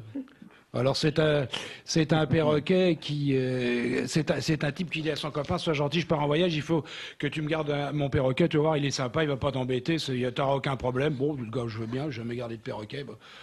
Alors le perroquet est là, puis le premier soir, le gars s'en va, puis le type est avec sa femme dans son lit. Je dis chérie, on va faire l'amour. Ça m'embête sous les yeux de cette bête. Donc je sais pas, c'est un perroquet, de toute façon il veut pas. Bon, alors il commence à faire sa petite affaire, puis tout d'un coup le perroquet regarde, il fait tu la baisses comme un con. Oh non, c'est pas comme ça, tu vas la rater, t'es très mauvais, t'es nul, tu sais pas du tout, c'est pas comme ça, regarde là, elle prend pas son pied. petit gosse, c'est quand même emmerdant, ça, il m'avait pas prévenu. Il dit non, bah, moi, si tu continues comme ça, va se tirer avec un autre type, tu vas la rater, c'est Timon. Regarde-moi ça, regarde, tu lui fais mal, imbécile. Bon, bref, ça se produit pendant 8 jours, le perroquet, c'est épouvantable. Alors, au bout du 8e jour, il en peut plus, le type, il dit, bon, bah, écoute, oh, chérie, on va faire un truc, c'est pas compliqué, si tu veux qu'on continue à faire l'amour, on va lui mettre tranquillement un suppositoire de calmant, et puis, comme ça, tu vas voir, ça devrait fonctionner. Alors, hop, il attrape le perroquet, il lui met un suppositoire, effectivement, le perroquet a l'air saisi, et il bouge plus. Ils commencent à faire leur petite affaire, aucun commentaire, rien, tout se passe bien. Au bout d'un mois, le gars revient, il dit, alors mon perroquet, il n'y a pas eu de problème. Il dit, au début, bon, il avait une certaine tendance à s'exprimer de façon un peu discutable, mais par la suite, je dois dire qu'il a été parfaitement sympa. Bon. Puis ils partent dans la cuisine et le gars voit bien que son perroquet, il fait une drôle de tête. Il arrive près du perroquet, il lui dit, mais ça n'a pas l'air d'aller, Coco, qu'est-ce qui se passe? Il dit, chut, tais-toi, toi! Ici, si tu parles, on t'encule.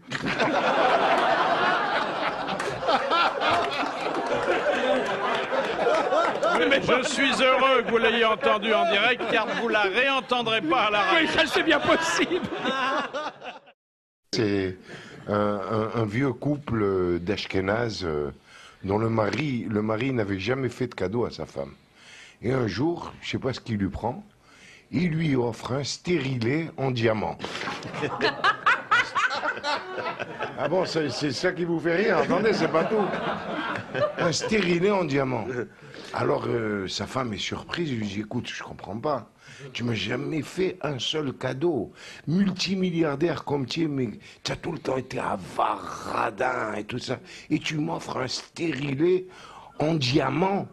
Il lui dit, pour une fois que je rentre dans mon argent...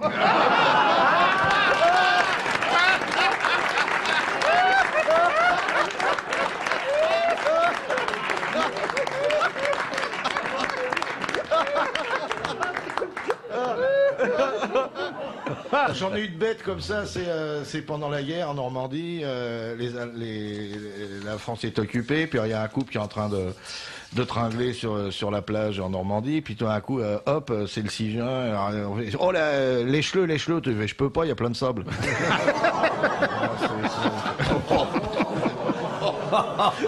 C'est l'histoire du type qui a une montre superbe, et il est avec une jeune femme superbe, elle lui dit, vous avez une jolie montre, il dit, oui, elle est formidable, ma montre. Par exemple, elle me parle, elle fait, ah bon? Et elle vous dit quoi? Bah, elle me dit que vous n'avez pas de culotte. Ça va pas, non? Ah, il fait ça, il est à l'avance d'1 heure.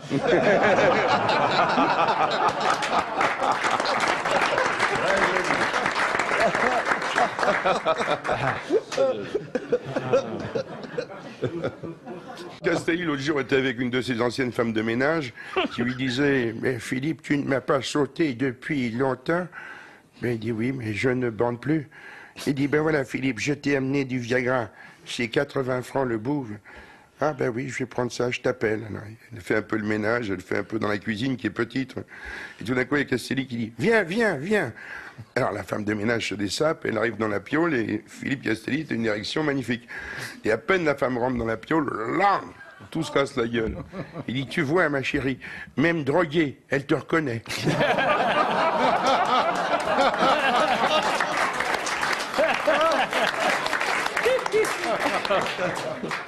C'est un monsieur qui aime la nature et qui tente une fantaisie buccale sur une dame consentante. Ça démarre très bien. Ça démarre bien. Et ils sont dans un jardin public avec les bancs du même nom et le monsieur est en pleine action. Quoi, elle est trop vieille? Oh non, non, mais elle est belle, elle est belle. Elle est belle. Si elle est bien racontée, on va rire. Ils sont en pleine action et tout d'un coup, la dame dit au monsieur, oh non Jacques, non Jacques, non Jacques, s'il te plaît, enlève tes lunettes, ça me fait froid, certainement. Continue. 3 minutes après. Le pire reste à venir. Hein. Jacques, remets tes lunettes. Tu lèches le banc. C'est magnifique. Vous savez pourquoi les femmes sourdes-muettes se masturbent avec une seule main? Parce qu'avec l'autre, elles crient.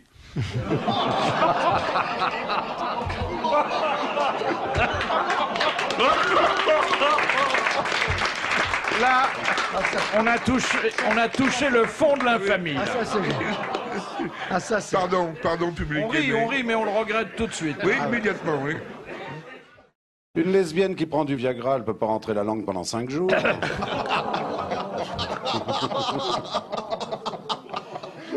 Il y a un auditeur qui m'a envoyé une devinette. Qui est très fine dans le même ordre d'idée.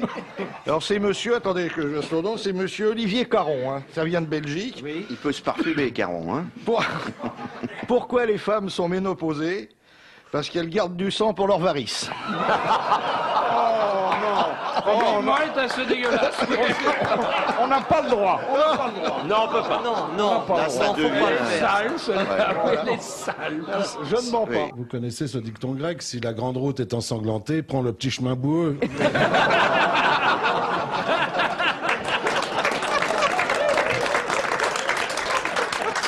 Mais il y a le pendant, si j'ose dire. Un bon fantassin n'a pas peur de rougir sa baïonnette. Je vais aussi une devinette avec des poils que vous nous avez. Vous vous souvenez? Ah oui, oui. Non, la différence entre une petite fille de 5 ans et une très belle journée d'été. Pas un poil devant. Les poils tiennent une... C'est pourquoi les blondes, elles ont toujours un chewing-gum collé sur la tête. C'est à force de sucer le patron sous le bureau.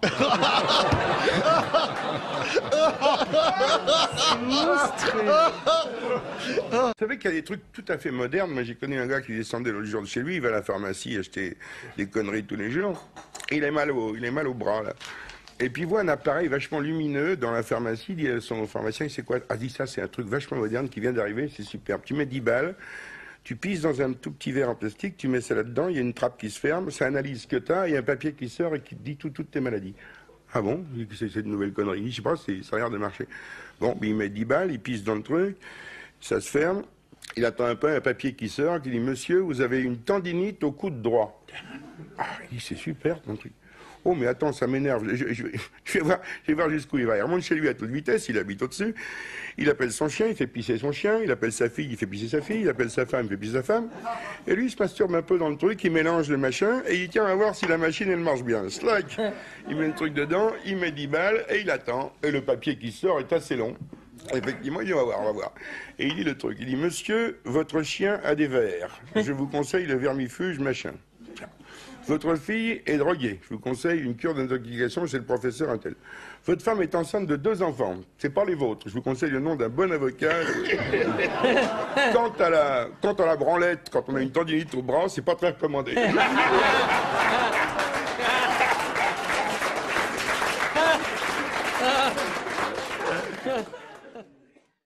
Il y a un gars qui est à Las Vegas, il gagne $5000 au casino.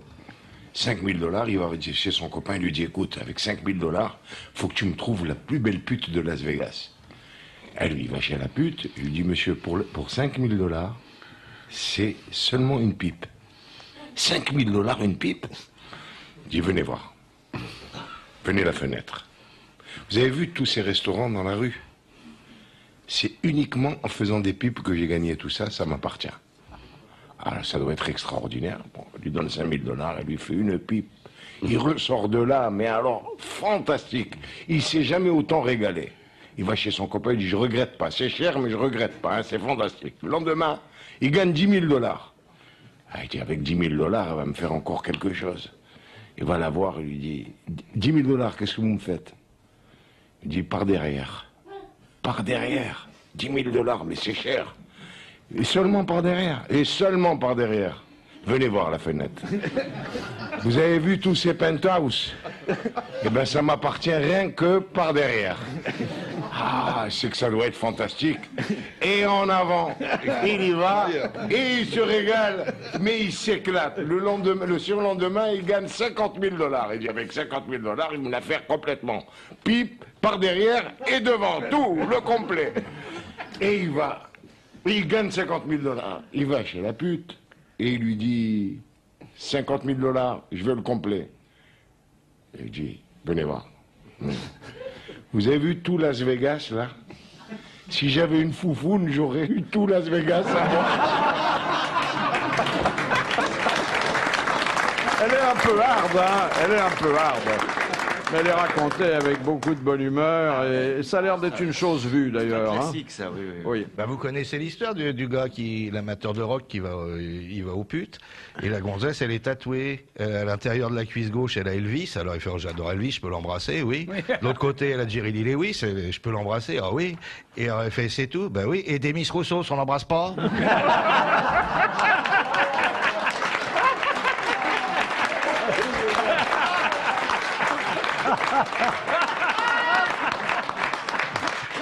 Il y avait un pauvre gars qui avait été élevé par des femmes qui voulaient le préserver, et il a failli devenir homosexuel, le pauvre. Et puis, un jour, au service militaire, ses copains l'amènent aux putes, quoi. Il explique à la dame et tout, le monsieur, il a très peur parce qu'il pense qu'il y a des dents. Mais non, mon petit, viens avec moi et tout. Et il tremblait, elle se met sur le lit, elle enlève son slip et dit, regarde, il n'y a pas de dents. Il regarde, il dit, ah oui, mais c'est normal dans l'état où sont vos gencives.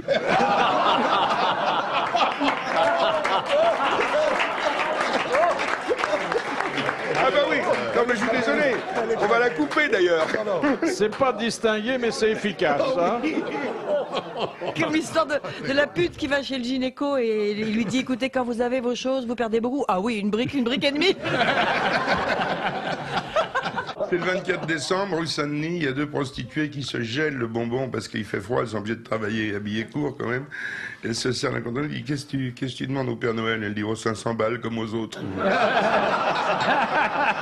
Ah, j'ai encore plus horrible, hein, mais j'ose pas. Hein. Glita qui recrute un client qui est aussi impécunieux. Et puis, bon, ben, avant qu'il monte, il lui demande ses tarifs et elle lui dit c'est 5 francs devant et 10 francs derrière. Alors, il monte et puis le type dit je vais vous payer tout de suite. Non, non, tu paieras après. Et il fait sa petite affaire. Et puis, quand c'est fini, il se rhabille, il lui dit alors, madame, combien je vous dois? Et elle lui dit où est-ce que t'étais?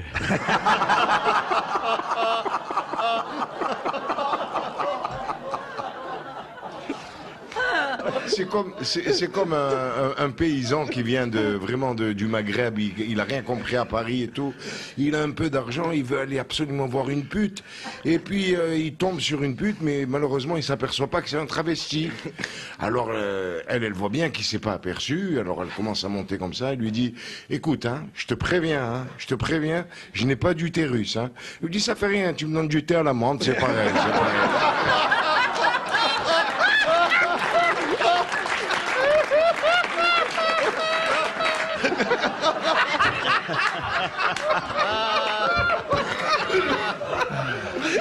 L'entraîneuse, elle se lave, c'est la fesse gauche, il dit à la fesse droite, dit on trouve pas que ça sent la merde dans le couloir. C'est ignoble.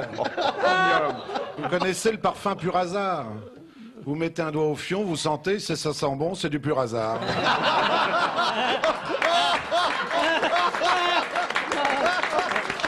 Ah, c'est vraiment de la goûter, hein. Oh, qu'elle est belle. Oh, elle est belle. Oh, elle est belle. La môme qui rentre et qui dit à sa mère, maman, je suis enceinte. Mais enfin, mais tu avais la tête où? Dans la boîte à gants, comme d'habitude.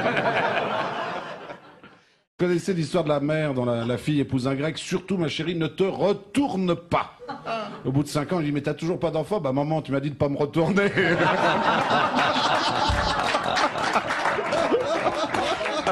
Ah oui, ça me rappelle quelque chose, c'est qu'il y a 3 femmes qui racontent leur nuit précédente entre elles comme ça. Alors, il y en a une qui dit, oh là là là, hier j'ai rencontré un Italien, il m'a fait l'amour 10 fois, mais c'était exceptionnel. Ah oui, moi, c'est rien. Moi, j'ai rencontré un Français, il m'a fait l'amour 15 fois.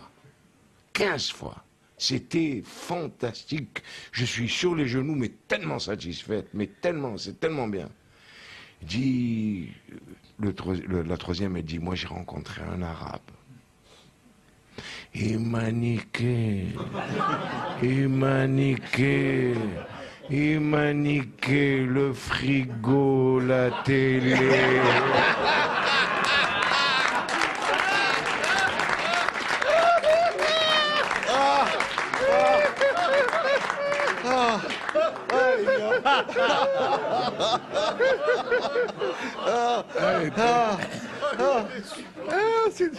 C'est Watson qui rentre à Baker Street. Et puis, il n'y a personne. Alors, il bourre une pipe, il attend que Sherlock rentre. Tout d'un coup, qu'est-ce qu'il entend dans le bureau de Sherlock? Qu'est-ce qui se passe là-dedans? C'est pas vrai. Pas Sherlock. Il ouvre la porte et il voit Sherlock avec une toute petite fille. Il fait... Mais enfin, Sherlock, c'est pas possible. Vous les prenez à l'école maternelle, élémentaire, mon cher Watson, élémentaire.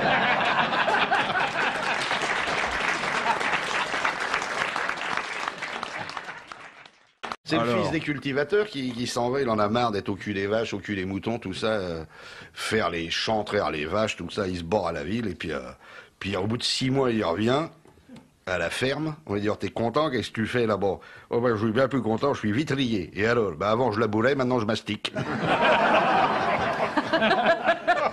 C'est un cow-boy qui va à la pêche dans l'Arizona, une merveilleuse rivière. Il a un énorme saule pleureur, il a l'habitude, il prend son cheval, tac, il installe une petite branche, il amorce, il est 6 heures du matin, il pêche, il prend rien, réamorce, il met de la cocaïne dans les asticots pour qu'il bouge plus, il pêche rien. Et vers un coup de midi, il y a un Indien qui arrive avec un seau, juste avec un pagne, il trempe son doigt dans l'eau, tac, il sort un poisson, il le met dans le seau, hop, un deuxième poisson, il le met dans le seau. Enfin, au bout de 10 minutes, il a le seau qui est plein de poissons, et le cow-boy dit, oh là là, hé, l'Indien, qu'est-ce qu'il y a? Comment tu fais, toi? Ça fait depuis 6 heures du matin que je suis là, j'amorce, je pêche, j'ai des asticots super et tout, j'ai 3 cannes à pêche nouvelles au carbone. Et toi, tu mets ton doigt. Ah, il dit, quand grand chef indien allait à la pêche, lui, toujours mettre son doigt dans derrière femme blanche, poisson adorait ça. Putain, le cow-boy, il saute sur son cheval, il arrive à son ranch, tang, tang, il pousse la porte battante de son ranch, il cherche sa femme qui est penchée près du four, comme ta petite bonne de tout à l'heure. Hop, ils sont se retourner, elle dit, ah, grand chef indien encore allé à la pêche.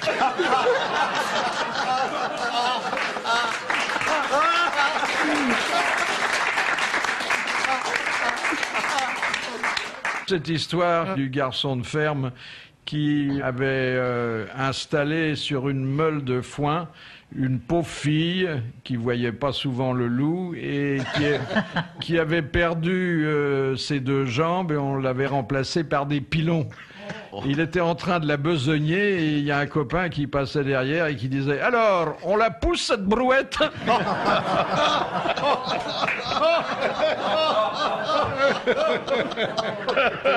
J'ai un peu honte, mais qu'est-ce que vous voulez? On finit par craquer. Un jeune papa qui emmène son fils dans un camp de nudistes. Et puis, bon, le petit s'attendait déjà à voir des gens tout nus et tout ça. Il vient chez son père, il dit « Papa, je savais qu'il y avait des gens tout nus ici, mais je comprends pas, il y a des zizis qui sont en l'air et d'autres zizis qui sont comme ça couchés. » Et le papa, il sait pas quoi lui répondre. Il lui dit « Écoute, ceux qui sont en l'air, c'est les riches. Et ceux qui sont en bas, c'est les pauvres. » Il dit, au fait, où elle est ta maman? Il dit, justement, elle a rencontré un pauvre qui est devenu riche. Elle est en train de lui pomper tout son pognon.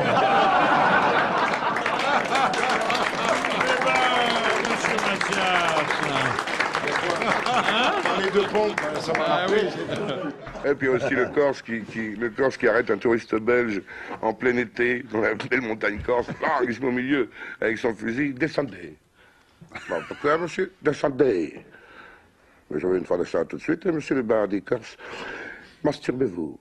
Comment? Masturbez-vous, vite. Bon, vous savez, ce genre de choses. Masturbez-vous, descendez le pantalon, masturbez-vous, descendez le pantalon, oui, oui. Bon, monsieur le bardi corse, il se masturbe, ça dure un petit quart d'heure. Bon, voilà, monsieur le bardi corse, je me suis masturbé, je peux une fois m'essuyer? Oui. Masturbez-vous encore? Ah non, je ne sais pas en faire 2 fois. Masturbez-vous, je tire. Une 2e fois, il n'en peut plus, il a les yeux là, il est à genoux. Et voilà, là, j'en peux plus. Vous n'en pouvez plus, monsieur. Remontez dans votre voiture. Marie, viens voir, le monsieur va te descendre au village.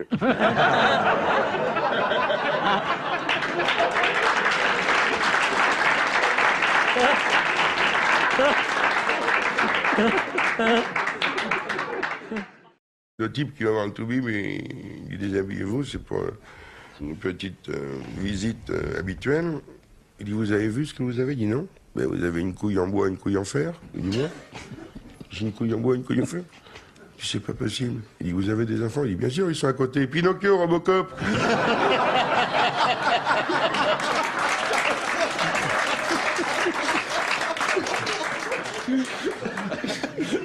Vous connaissez le gars qui va chez le Toubib? Le Toubib dit on va faire, on va faire des analyses, analyse d'urine, analyse de sel, analyse de sperme. Le gars il fait bon, on va gagner du temps, docteur, je vais vous laisser mon slip.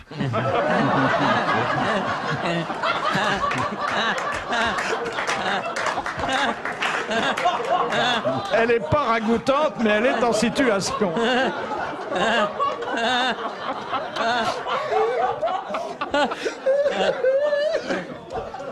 C'est un type qui se réveille un jour dans une chambre d'hôpital.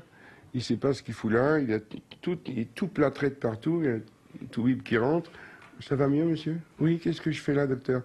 Et vous vous souvenez pas de votre accident de voiture? Non. Vous avez fait 22 tonneaux et vous êtes écrasé contre un mur de ferme la nuit? Ah bon, je me souviens vaguement. Oui, mais pourquoi et vous êtes cassé, 82 fractures, j'ai tout réduit. Ah bon, mais c'est quoi ce bandage sur mon sexe? Ah, monsieur, ça c'est un petit problème. On a retrouvé vos clés de contact dans votre sexe. Non. Avec les tonneaux, ça, j'étais obligé de le couper. Quoi? Oh non, mais écoutez, je suis comme monsieur Fabrice, je m'en sers sans arrêt, j'adore ça. C'est ma joie de vivre, c'est ma raison de vivre. Écoutez, monsieur, calmez-vous. D'abord, vous faites votre éducation et après, j'ai un truc pour vous en Amérique, Sexual Organ Greffing, une très belle société qui greffe des sexes. Ah, bon, très, merci beaucoup, docteur.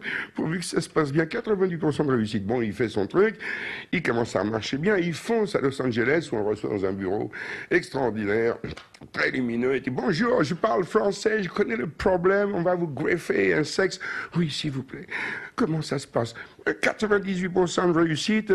Regardez, tape dans les mains une infirmière qui arrive avec des sexes qui flottent. Et voilà, nous avons de 18 cm à 27 cm, 15 000 $. Ah, c'est intéressant. Si vous voulez mettre 25 000 $, tape dans les mains. On lui ramène un truc, il regarde, il dit voilà, de 22 cm à 40 cm, 25 000 $. Ah, le type, il regarde. Oh là là là là. Il dit bien sûr, vous n'avez rien en blanc.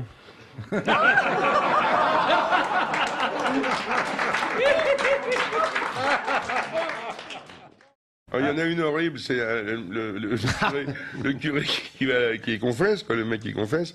Alors il y a deux côtés, les fidèles sont à genoux.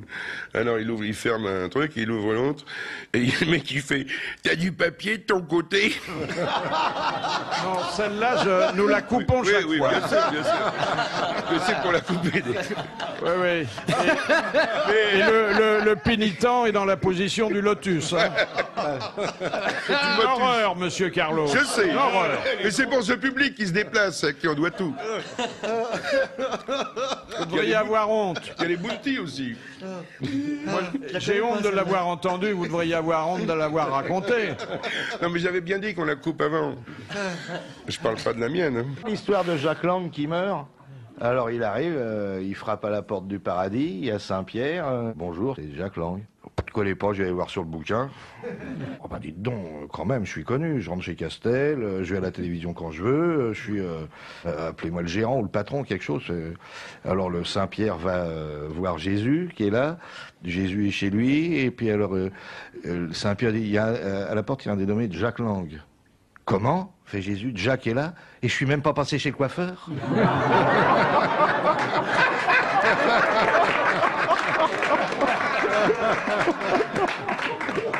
C'est l'histoire du pape qui est très malade. Alors on appelle tous les médecins européens à son chevet et ils se réunissent, ils concluent un truc, et ils en parlent au cardinal qui doit parler au pape. Il dit il faudrait, monsieur votre sainteté, ils disent tous qu'il faut tirer un coup pour détendre. Tirer un coup. Oui, tirer un coup pour bien détendre parce que vous êtes gonflé, un peu tendu. Ah, très bien. Alors il faut trouver une bonne sœur qui soit aveugle. Ah bon, pour qu'elle ne voit pas quand avec... Oui, bon. Et une bonne sœur qui est muette. Ah bon, pour qu'elle puisse pas parler après. Ah, très bien. Et une bonne sœur qui a des gros seins. Il dit, mais pourquoi? Il dit, parce que j'adore ça.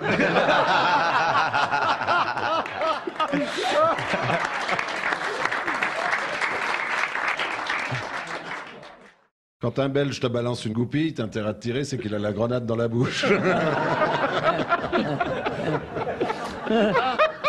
Et puisque nous en sommes là, vous savez, Philippe, pourquoi les Belges se mettent du Viagra sur la tête? Vous savez pas? Non. C'est pour avoir une queue de cheval.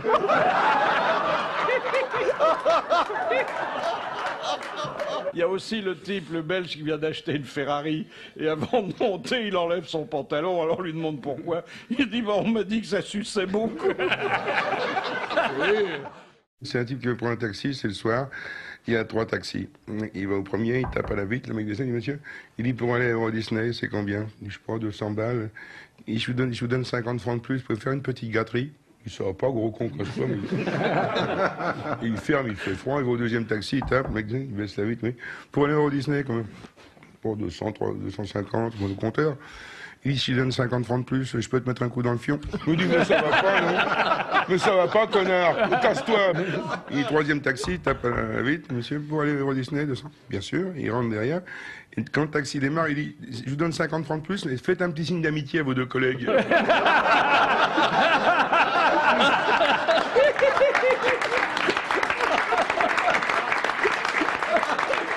Siffler, ça fait une brochette de poulet. J'en ai une petite qui... Ah bon, enfin vous l'avouez. Il était temps. Qui se passe au cinéma, mais qui est complètement idiote et c'est prendre un gros risque. Bref, c'est au cinéma un couple d'amoureux et au bout d'un moment, la dame se penche sur le pantalon du monsieur pour lui faire une petite gâterie. Bon. Ça doit se passer de temps en temps comme ça au cinéma, la pénombre complice, l'amour, la chair est faible. Bref, le film casse et puis la lumière se rallume brutalement. Alors, la bonne femme est très embêtée, elle prend le chapeau du gars et puis elle le met sur le sexe du monsieur. Puis pour se donner une contenance, elle fait semblant de chercher des affaires à gauche, à droite. Et il y a un type qui est derrière, qui lui tape sur l'épaule et qui lui dit « Madame, si vous cherchez la bite du monsieur, elle est sous le chapeau. »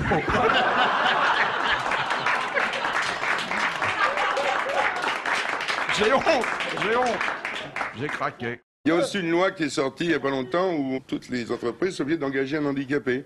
Et un matin, il y a un mec qui se pointe, il fait 1m90, il est blond, les yeux bleus, il est costaud, il est baraqué, il a un beau sourire. Et il dit, oui, je viens pour la place. Il dit, excusez-moi, monsieur, on cherche un handicapé. Il dit, je suis handicapé. Le patron dit, excusez-moi, mais ça... Non, mais qu'est-ce qu'il y a, monsieur? Eh ben, j'ai fait beaucoup de vélo et de moto, et puis j'ai eu un accident, et on m'a arraché les couilles. C'est un handicap, ça me dit, je pense bien, l'INEA 13 de la loi du 12 janvier 27, c'est un handicap grave. Ah ben écoutez, monsieur, mais parfait, je vous engage. Merci beaucoup, c'est merveilleux de trouver du travail pour un handicapé, merci monsieur. Je viendrai donc demain à 8h. Il dit, non, c'est pas la même, viens vers 10h. Il dit, écoutez, monsieur, pas de passe-droit, je vois marqué derrière vous, tout le personnel doit être là à 8h30. Non, venez vers 10h. Mais écoutez, monsieur, je ne veux pas... S'il vous plaît, mais pourquoi? Oh, il dit, parce que chez moi, entre 9h et 10h, tout le monde se gratte les couilles.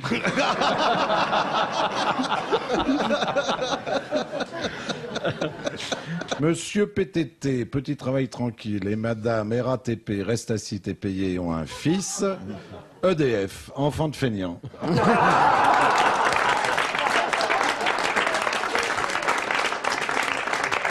Il y a un PDG dont la secrétaire, malheureusement, meurt dans un accident de voiture. Il est obligé de choisir les 3 secrétaires de ses directeurs. Et pour savoir laquelle il va choisir, il fait une chose assez spéciale. Il leur met 1 million, 10 000 francs de plus sur leur salaire. Alors la première se dit, tiens, il m'a mis 10 000 balles de plus, je vais rien lui dire, et puis quand il me le demandera, je dirai que je m'en suis pas aperçu. La deuxième, elle dit, oulala, vite, il m'a donné 10 000 francs de plus, je vais tout de suite le prévenir, pour qu'il pense pas que j'ai rien dit. Et la troisième dit, bon, je vais en profiter avec mon petit ami, je vais partir en vacances, puis s'il me le réclame, je rendrai par tempérament. Laquelle des 3 filles va-t-il engager? Ah. Eh ben, celle qui suce le mieux.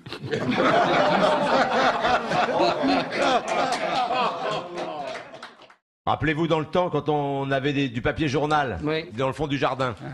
C'était pas très agréable, rappelez-vous. Et surtout, après, vous aviez des titres qui s'imprimaient à l'envers au mauvais endroit. Bah oui. Il y avait cette histoire, mais on la coupera. Cette histoire du couple qui s'activait tête bêche. Et puis, au bout d'un moment, le type disait à la femme... Encore 2 victimes du gaz à Poitiers.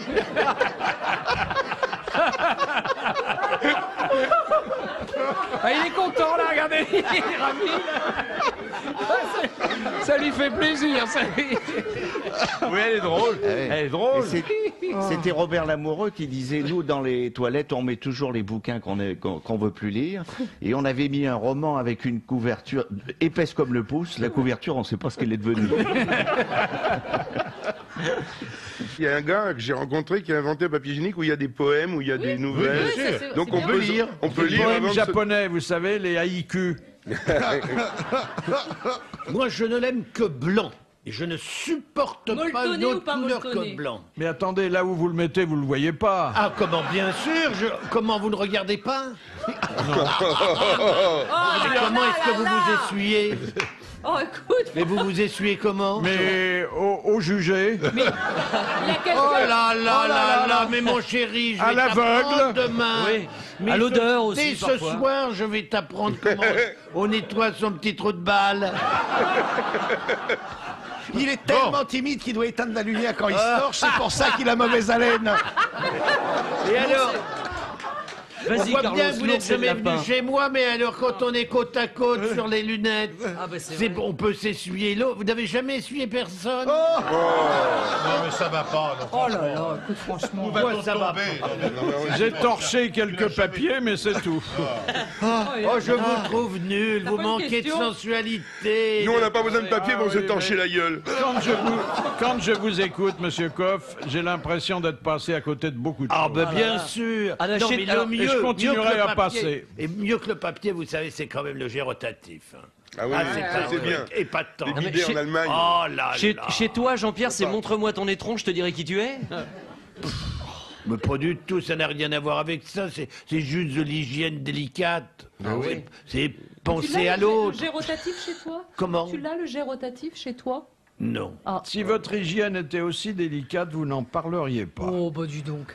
Oh, bah, Ah, j'aurais pas aimé pas, ça. monsieur. J'aurais pas aimé. entre amis, on peut parler de la façon dont on fait flotter le rondin. Hein. Oh, mais écoute, mais... J'ai connu à la campagne une blague qui a été faite à un monsieur qui allait faire au fond de son jardin. Il regardait toujours le résultat. Eh oui. Non, pas dans la cabane, comme ça, dans la nature. Les feuillets. Oui, c'est ça, dans la nature. Dans la feuillée. Et un jour, des gosses ont eu l'idée d'aménager une pelle qu'ils ont mis juste à l'endroit où il avait l'habitude. Ah oui. Eh ben oui. Ils l'ont glissé sur ses fesses et ils ont retiré le résultat. Ah ouais. Bah, c'est le film de Pascal Thomas. Et le mec Oui, mais a c'est une cherché histoire ça. vraie, c'est pas un film seulement. Bon. Et le gars, évidemment, complètement affolé, qui ne voit pas le résultat de ce qui vient de sortir de son corps. C'est un problème terrible. Une histoire italienne, Colombin et Colombine. Vous connaissez le gars qui rentre chez un agent artistique et le gars dit qu'est-ce que vous voulez? Bah je cherche du boulot. Qu'est-ce que vous faites? Je suis pétomane. C'est pas vrai. Un pétomane, un vrai? Ah oui oui oui. Allez, faites-moi une démonstration là. Le gars baisse sa culotte, se tourne.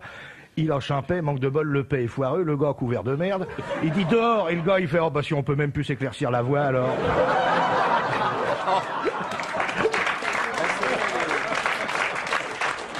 Moi, j'en ai Finalement- une qu'il faudra couper au montage, hein, Philippe. Allez. Ça Oh, bah, ça va te faire du mal. Mais le rabbin des ondes s'en chargera.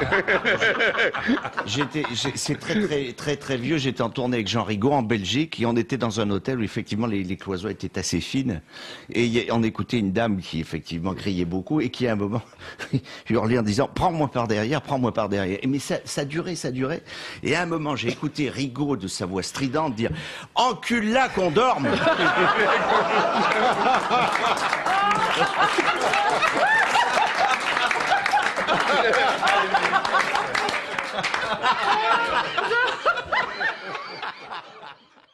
C'est un mec qui va le docteur, il dit docteur, je viens vous voir parce que vous avez eu une méthode.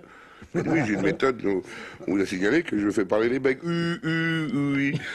Et il dit, je dois me marier dans 2 mois, j'ai l'intention de faire un discours. Oui, en 2 mois. En 2 mois, un discours. Bon, écoutez, la méthode, c'est pour vous apprendre à parler plus calmement, vous allez voir. Alors, vous écoutez ces cassettes, en 2 mois, allez. Alors, écoutez-les 2 fois par jour. Hein. Et venez me voir dans 1 mois et demi. Bien, docteur, 1 mois et demi, il revient après. Le docteur Lanchon, il dit, alors, ça va? Oui, docteur, cela va très bien. Ah, et ça fait de l'effet, mon truc. Effectivement, docteur. Bon, alors, votre mariage, c'est quand? Il dit, mon mariage a été annulé. Il dit, comment ça se fait? J'étais avec ma fiancée sur le sofa en face du joli feu de bois. Je la tenais par la main. J'ai vu le chat en face de nous se caresser le dos avec sa patte. J'ai dit à ma fiancée, tiens chérie, dans 15 jours tu me feras la même chose. Mais comme je parle très lentement, le temps qu'elle regarde le chat, il se léchait les couilles.